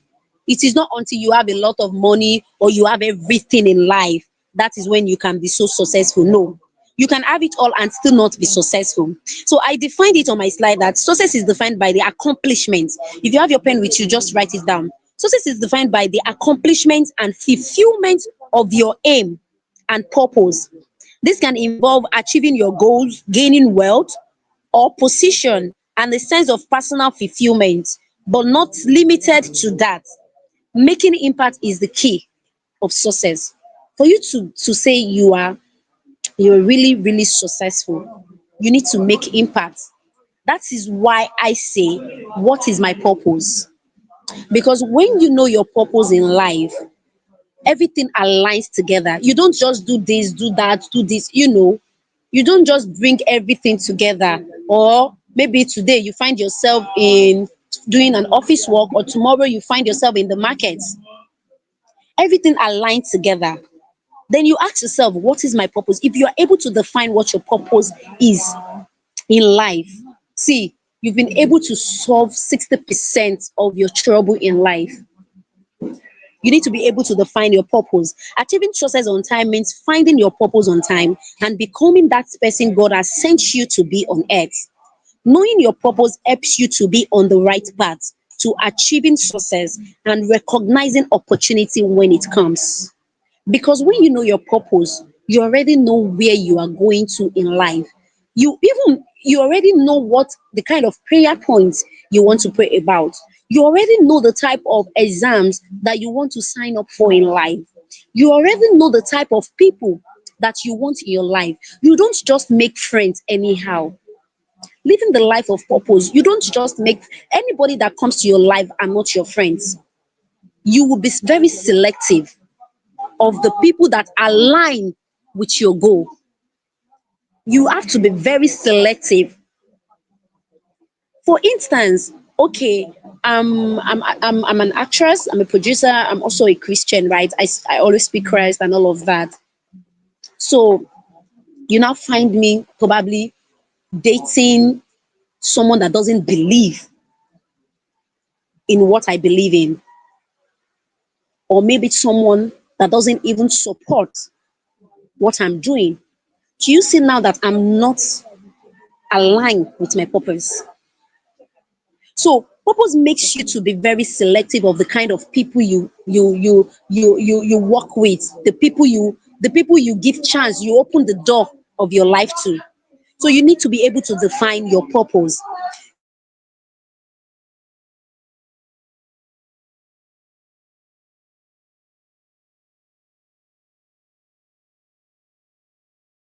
You don't just do things anyhow. You don't just go to parties anyhow. You don't just, you don't just engage yourself in some things anyhow. Every step counts. Every step that you take in life, so you live an intentional life. And also when you have, it prepares you. It prepares you. Sometimes, even if there are sometimes I'll say, okay, some people will say, I actually know my purpose. I've been working, I've been so aligned with my purpose, right? But still, things are not really working the way it's supposed to work. Trust me, see those periods as a waiting period of your life. And those are the most powerful period of your life. Those period of your life, you need to learn, you need to prepare. Because when the success comes, you need to be able, when that opportunity comes, you need to be able to grab it. Until you prepare down, until you prepare down before success comes. Until you prepare down before success comes. That is how you achieve success on time. If you are aligned with your purpose, success comes on time because you are on track on what you want for your life. And it feels like, oh, you've been waiting, you've been this, you've been that, things are not just working. It is a waiting period for you to learn, to unlearn, to prepare yourself for what is coming. You prepare yourself for what is coming. So don't see waiting period as a punishment or as suffering. I tell people, embrace waiting period because they are the most important part of your life. Waiting period is the most important part of your life. Within little seconds of your waiting period, your life can change immediately. But you really need to prepare. So I say, create a system that works for you and your purpose. So this actually comes in the preparation period. Because if you don't create a system, when that time comes, it's just disappear immediately. And that is when they say someone was successful yesterday and tomorrow the person is no more successful.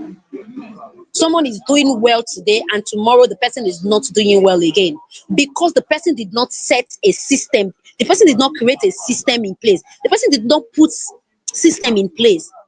So when that success now comes, it's just vanished.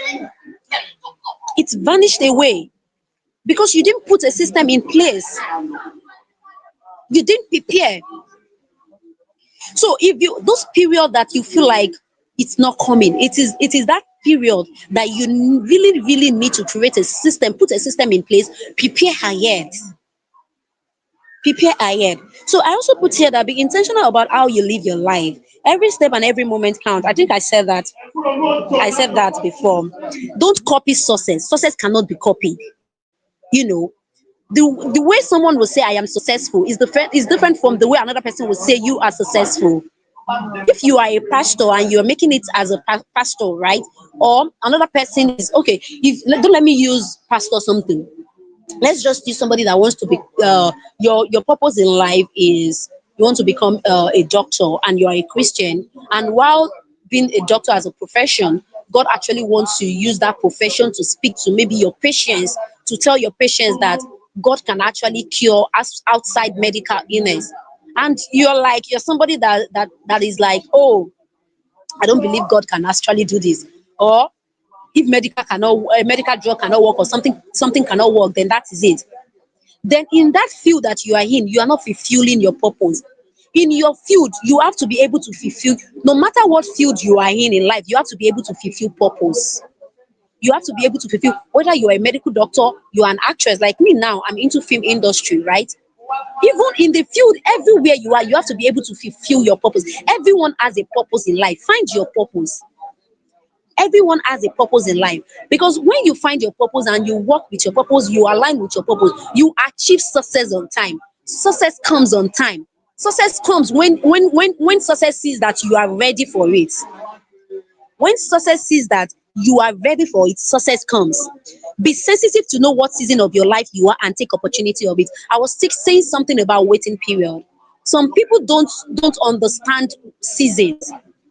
A lot of people don't understand seasons. You need to be able to understand the kind of season that you are in life.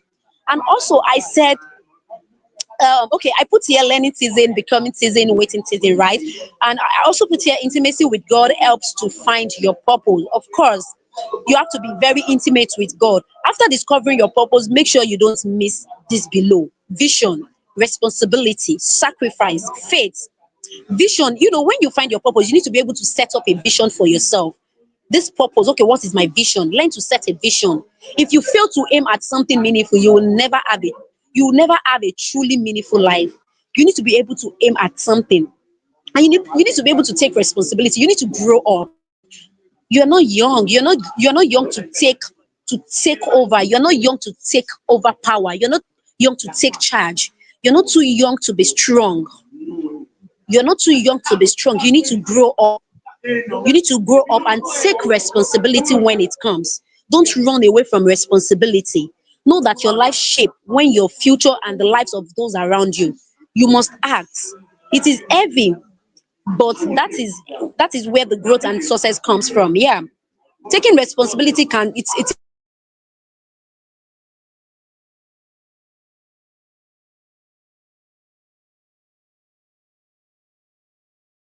sacrifice. Sacrifice is the price for transformation. Sacrifice works together with taking responsibility, because taking responsibility, of course, when you're taking responsibility, you have to sacrifice some things. It's just like if you are the breadwinner of your family, and even you yourself, you need money, a lot of money, or maybe your younger brother or your mother now needs something urgent. Sometimes I do it. Sometimes I tend to sacrifice my own needs for my family needs. You know, it's taking responsibility. Sometimes you are in your family, you are the reason for your family to change. That is the way God works. Sometimes you are the reason for your family to change. And lastly, I have faith. Sorry, guys. I have faith. I'm trying to speed up a lot because this environment is not favoring what we are doing right now. So the last one is faith. Faith. Faith is acting on what, even when the outcome is not clear, it is moving forward because you trust that God has already shown you the way. So faith is faith is a topic on its own that it can take us hours to discuss. Because when you have faith, even if that thing is not really working, is not like the Bible says, faith is things not seen, evidence of, I can't really remember, right? If you can help me out at the comment section. Faith is not until you see results before you can have faith. Even if the results are not coming, your faith needs to be strong that this thing is definitely going to end well. Success responds to readiness. It doesn't wait. I already said that at the beginning. So your time is now. You need to take charge, like right now. So in this slide, I put that achieving success in time and achieving. Roti. Let me reduce voices. Sorry, guys. I'm on set. Sorry, everybody. I'm so sorry. I just can't say no to Miss Favor. I can't say no. So achieving success in time, achieving success on time. Success is not a race. I'll ask Miss Favor to kindly share my slide to everybody so that if you have time, you can, read through and understand well, right? So I have achieving success in time and achieving success on time. They are two different things. Achieving success in time means, okay, you want to achieve, okay, achieving success in time, like, oh, it can take you, if God says, they used to say something like, if you want to boil beans or boil rice, glory are different. So if your glory is very, very big, sometimes it might take a lot of time for God to prepare you. God prepares people. So you need to be very patient. You need to be that's why I said you need to understand the kind of the season that you are in, and embrace your season.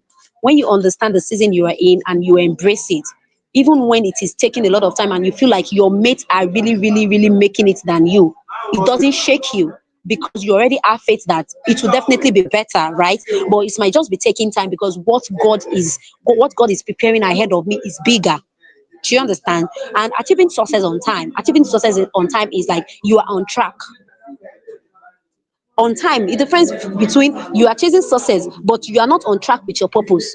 A lot of people has missed their purpose, and they kept on complaining that, oh, they are not successful, they are not successful. But you are not on purpose. You are not aligned with what God wants you to be on this earth. So the success will not come.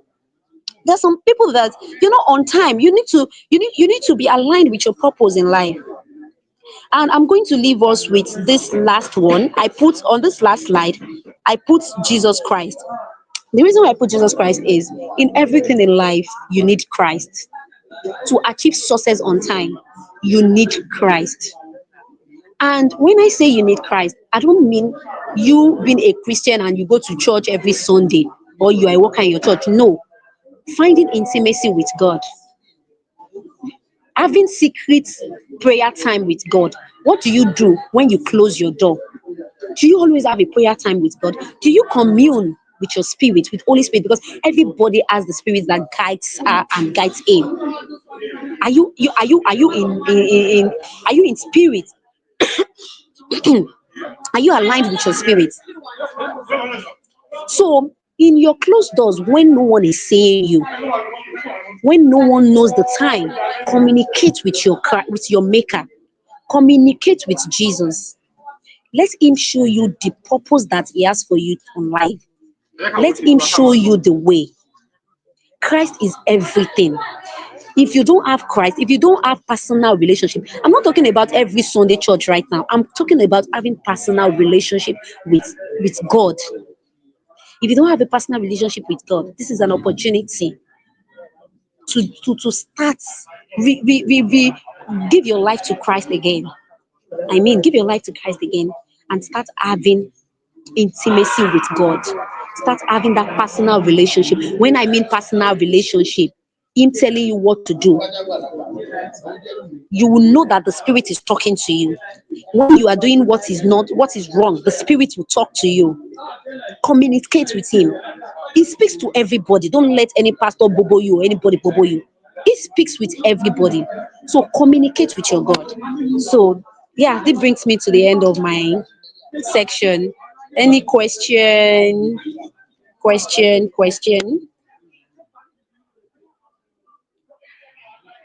Oh shit.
I'm busy right now, so go and meet PM, please. Go and meet PM.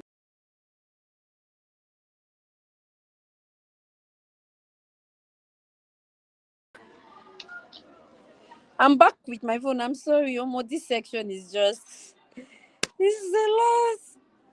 I don't know if you guys can hear me again, or because I'm back to my phone. The phone I'm using actually. Yep.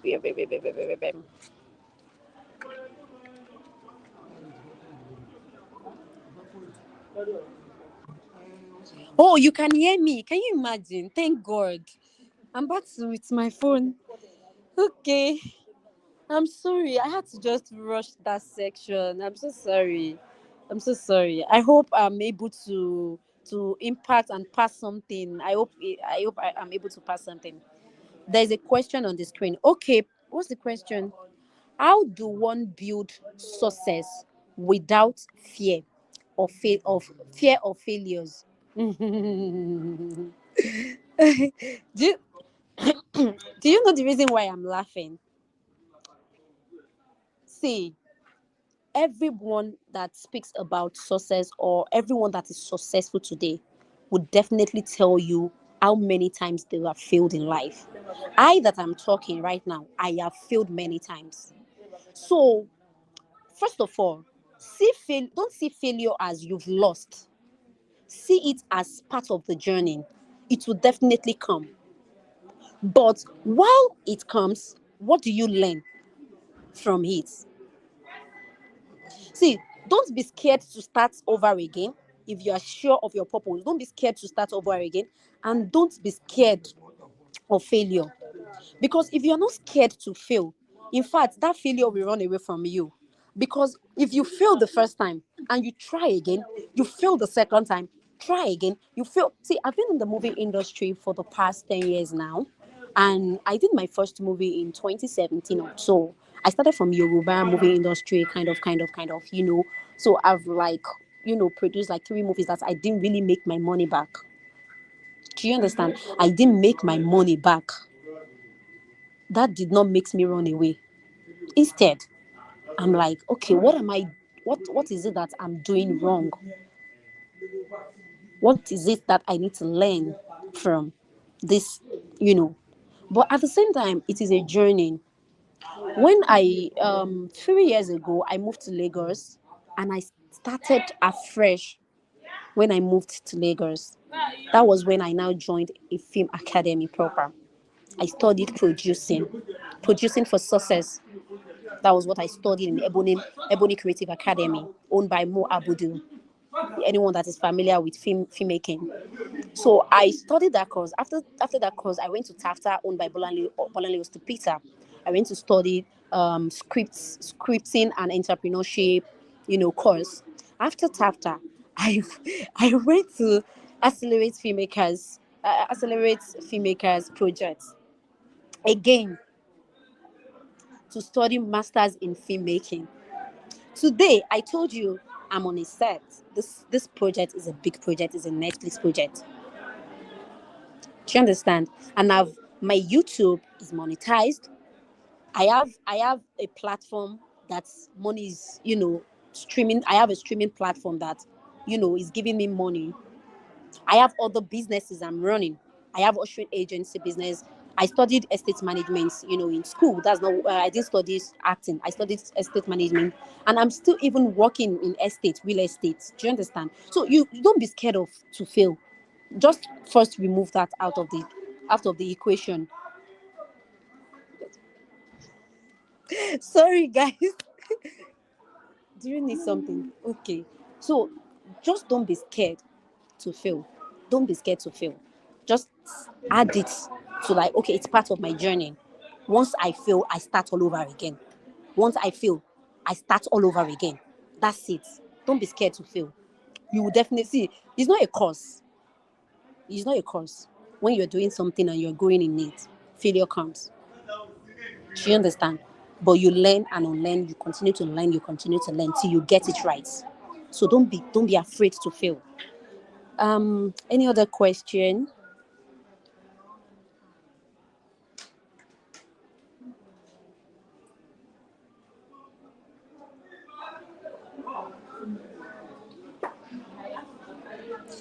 Is it a must to fail before achieving success? Just like Faith in Big Brother, who said faith never lose. Just like Faith. I don't watch Big Brother. You mean Big Brother Nigeria, right? So I can't really relate. Just like Faith in Big Brother, who said faith never lose. I don't watch Big Brother. But is it a must to fail before achieving success? I'll tell you one thing. Everybody's journey is different. That is why I said find your purpose. Everybody's journey is different. Find your purpose. You know, sometimes it might not be like you're failing, but sometimes it might be God taking time to answer you. It might be God preparing you. It doesn't necessarily mean oh, when you are trying to achieve success and it doesn't come on time. No, it means that God is preparing you. So is it a must to fail to achieve success? Not really, but it's just part of the journey that sometimes when you're trying to achieve something and you try it the first time and it's not working, you just keep on trying. Just keep on trying. So it's not really like a failure, as I said. You need to remove that. It's like process. Me, I love process a lot in everything. It's just like my job, producing. When you see movies, is different from what you watch in movies, is different from what we do behind the scene. They are just two different things.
Okay, thank you so much, Onifade Omobolanle. That was profound. Thank you so much. The fact that you were able to come up with something just short time that you had, and you were able to impact us.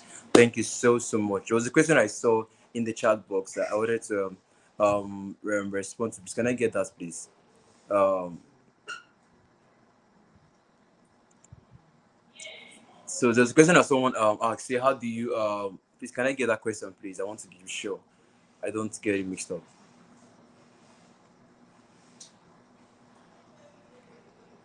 Okay.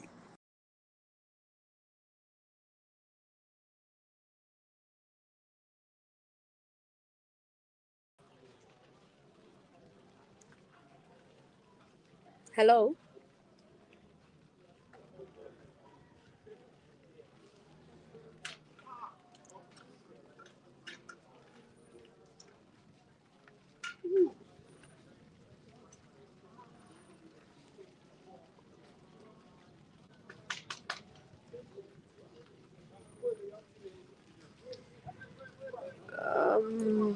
Because of time. Okay. Can you still hear me? Yeah, we can hear you. I Okay. can hear you. Oh, I'm so sorry. See, I'm No, it's just trying fine. to find network up and down. This is our set. So I'm just trying to find network in this bush up and down. I'm sorry. No, it's fine. It's fine. Okay, so I was answering what was the question again? Any other question? Yes, I think we have one more question. Okay. Um, let's see.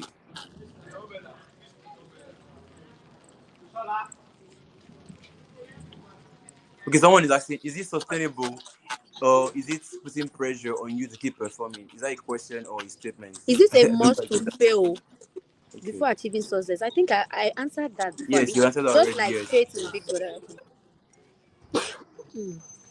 Is it sustainable, or is it putting pressure on you to keep performing? I don't understand that. Sorry. Can the person Honestly, rephrase that? yes, I think it's. I don't know if it's a question or a statement. It feels like a statement to me. Hmm. Pressure on Okay. me to keep performing. Well, I don't know. I don't understand that question. Okay, let's see if we have one more before because of our time. Let's see. Okay. Okay.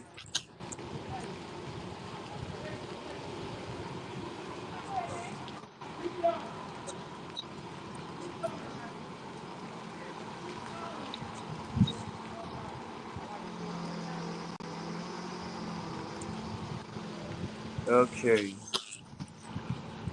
I'm trying to get one more question here, so we can just. Okay. How? Okay. This is one. How do you pick up when you fail and find it difficult to still believe in the vision you have? This is actually a very good and beautiful question. It's always not easy, right? But I used to tell people, when you want to embark on something, right? In fact, in life generally, when you are doing something, maybe your career, or maybe picking something that you want to go into, or your purpose, you need to be able to define your why. Define your why. Why am I doing this? It's just like me. People, a lot of people used to give up in acting. A lot of people used to give up in industry when you hear people's stories of what we always go through in the movie industry. A lot of people has already given up. A lot of people that has failed and like, I'm not doing this shit again, you know. So the first thing is define your why. Why am I doing this thing? Because that time when it's not really working, it is your why that will keep you going, Yeah, because true. it is that why that you will know that I have to achieve this thing. This is my why. It's just like some people in your family, maybe people like me, that we come from family that it's not like we have much. It's not like we don't have at all, and it's not like we have so much. But you just want to stand out from your family, or you just want to change your family history, or sometimes someone that wants to break generational curse or something in your family. You know that is a very big why. So when you are even trying to do it and it feels like you have failed, when you remember your family, when you remember why you're doing this, when you remember that if you don't get it right, two more generation might not get it right from you, then you pick yourself up again. You keep moving. And remember, I told you, you need Christ in everything, because that is when you need to go back to God as well to give you the strength. Help me. You can't do it alone. Help me. It's written in the Bible. He said, come to me. Sorry. Oh, sorry, guys. Just give me a minute. It's fine. Okay. So, the Bible says, come to me, all ye who are weary and heavy burden, and I will give you rest. You need to go back to your source. God is your source. You can't do it. That is why I said you need Jesus Christ. You need Jesus Christ, because it's not easy. I said something about taking responsibility. That taking responsibility is not something that is not an easy task, but you just have to embrace it, and don't see it as a load, or don't see it as, because when you see it as a load, it keeps appearing to you as heavy load.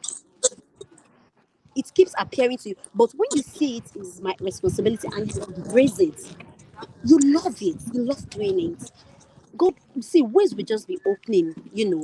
Ways will just be opening, and you will be solving things easily. Even when it feels like it's difficult, just go back to God and remember your why. That is the time you need to remember your why. But what if, sorry guys, but what if your failure is more than the times you have succeeded? Okay, I was actually answering this because this person really needs to define what a success is again. Because when you mean how many times you have succeeded, do you mean you have once succeed, or you have once succeeded? Do you understand? you need to be able to understand what your success means. What exactly is your purpose? Because you can only be successful once, and once you are successful once, it means you have achieved your purpose and you are on the. That's why I said create a system. Because when that opportunity comes and you take hold of the opportunity, that system that system that you have created, that is what will be helping you to just move from one ladder to another ladder, one ladder. You don't drop. Even when it feels like you are stuck, you pray to God. If it is a purpose achieving, a godly purpose, you keep on moving forward. You keep on moving forward. You don't drop. You don't drop. So you can't be, your failure cannot be more than, or maybe you've not even attained success at all. You are still failing. But don't see it as failing. See it as, okay, I'm failing. What exactly is wrong? What am I doing wrong? That is the first thing. And second thing, what is God trying to teach me? Because trust me, God takes time. See, if you have one bad attitude and you don't know that you have that bad attitude, and God wants you to know that this attitude, I don't want it for you. God will keep on making you. It's just like you are repeating class. Do you understand?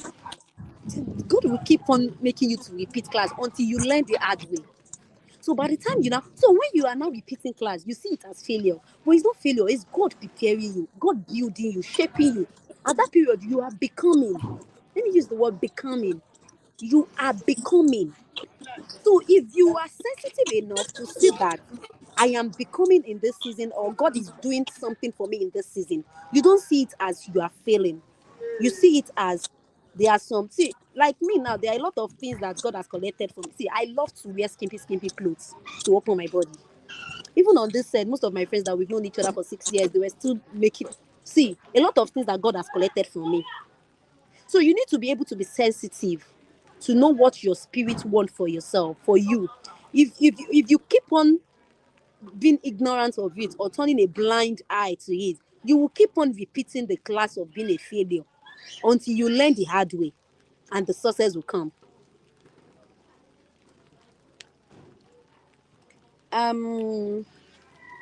How do you pick up when you fail and find it difficult to still believe in the vision you have?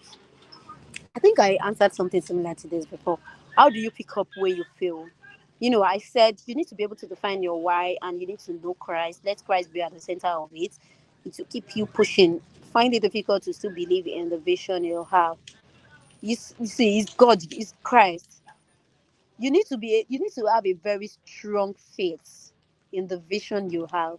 Even when it feels like it's shaking, just go and dwell in the presence of God. There's nothing God cannot do. There's nothing Christ cannot do. What do you do when you need space to focus? What do you mean when you need space to focus? What do you do when you need space to focus? Focus on what? You mean focus on life? Can that person rephrase that question? What do you do when you need space to focus? Do you mean you don't stay alone? What kind of space do you need? Even if you don't stay alone, even if you have a flatmate or a roommate that you guys are staying together, just sometimes, see, I used to tell people, when you are growing and you are living a life of purpose, I told you, your life will be so intentional. You create boundaries. Your friends will respect your boundaries. Only if they are not your true friends. If they are friends that God has sent to the purpose of your life, they will respect your boundaries. So that time that you just want to have space to align or to be intimate with God, you can sit alone on your chair or maybe on your bed, and just, you don't necessarily need to open your mouth. It's just your mind to connect. Or if you have a earpiece, plug in a earpiece, listen to worship song. Your heart has traveled. And at that time, your friend already understand that don't touch her. Like in my house now, I live with my friend. It's a duplex. She has her room, I have my room. For 2 days, I might lock myself inside. I'll off my phone. If she knocks my door, she already knows that. If I did not answer, maybe she comes the first time, the second time she comes, I didn't answer. She already knows that I'm having my personal time. I might not come out for 2 days. I'm having personal time with my maker, with my God. Do you get? So you need to be able to, the friends around you need to be able to understand you, to be able to believe in you and also respect your boundary. How can you manage distractions while pursuing purpose, especially when they have become habits that are not helpful to where you are going? You've already said it. See, the first thing is you've been able to know that this is a distraction to me. Walk away from it. Walk away. You don't need to, you don't manage distraction. You walk away. Flee. That's what the Bible says. Flee. You run. When you see that this is a distraction to where you are going in life, you run with speed. You run. You run. Especially when they have become habits. When they have become habits, you pray to God to help you from it. And you yourself, I talk about sacrifice. Part of sacrifice is you need to be able to, sometimes it's just like, because I have some people that I just talk to, maybe the person is dealing with drug habit, maybe a smoker or something. I talk to them. I know those things are not easy things that you can just decide to leave tomorrow or next tomorrow. But you yourself, you need your own personal work to do. You can just decide that, okay, you used to do this thing every day.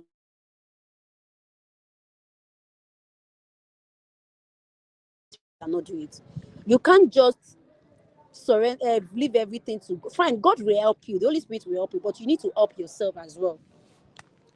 You need to help yourself as well with the habit. When you know it is already an habit and it's going to destroy your life, you need to be able to run away from it and help yourself out of it. Hey, this question, in evaluating sources, does external validation from associates or partners matter? It doesn't matter, my darling. You don't need any validation from anybody. In as much as you believe in what you are doing, and you are doing it right, you don't need any validation from anyone. You don't need any. See, when it is time for God to say they will celebrate you, no one can hold it. They will celebrate you. You don't need. See, by the time you start to think that you need an external validation, you will not be happy, because when you now do something and you expect the person to see it and just say well done, and the person did not say it, you will not be sad. You now feel like, is this that this person did not see what I just like? It will make you sad. So don't even expect any validation from anyone, please. Thank you so much. Yeah. Thank you so much.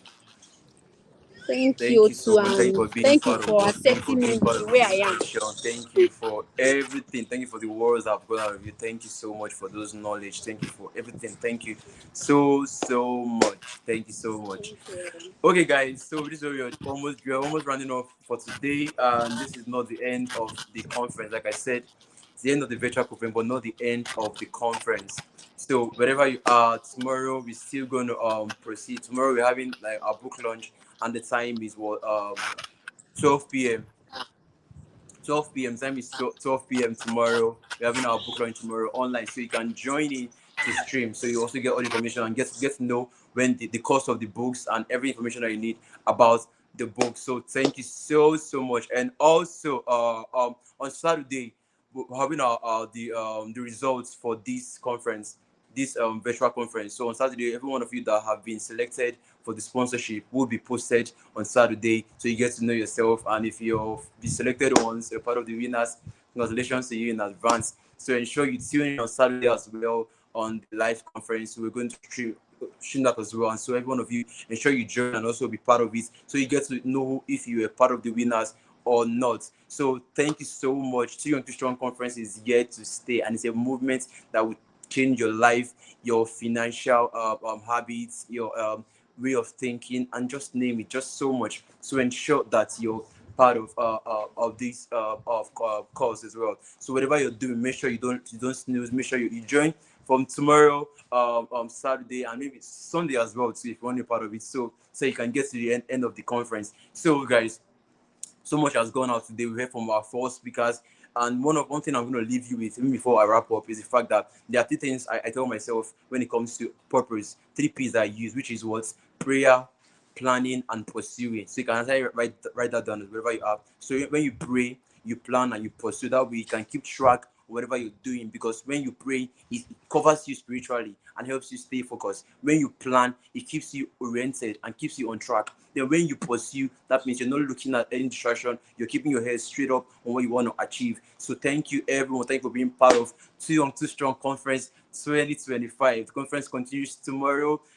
Save Instagram handle favor_Arue, and then we're going to tell you the time is tomorrow is 12 p.m. So ensure you tune in, join in to get the books. The books will impact your life drastically. So ensure you don't miss out on it. Join us tomorrow, and it's going to be a blast. And Saturday, like I said, Saturday is the live conference, and it's going to be a wonderful time. Ensure you join in, because by then we'll get to know our winners and people that we're sponsoring to the next phase of their lives. So make sure you're part of this move and ensure you don't miss out. I am Royce Olukalu, and I will see you tomorrow, same time, same space, right? No, different space. It's going to be at Brown Hill. Let's say it's not on WhatsApp. Of course, we're going to stream live on YouTube, but we're having the live event tomorrow. So tomorrow I'll be at Brown Hill, and it's going to be a swell time. It's going to be a wonderful time. Trust me. So ensure you join in from wherever you are and be part of this wonderful thing that we're set to do. And trust me, by the end of this conference, your life will be transformed. Your way of thinking will be evolved drastically. So ensure you're part of it. I love you all, and I'll see you guys tomorrow. Have a beautiful evening. On Saturday, we'll get our winners, and then you can also get to know if you're part of the sponsor as well too. So see you all. Royce Olukalu, thank you so much. Thank you for having me.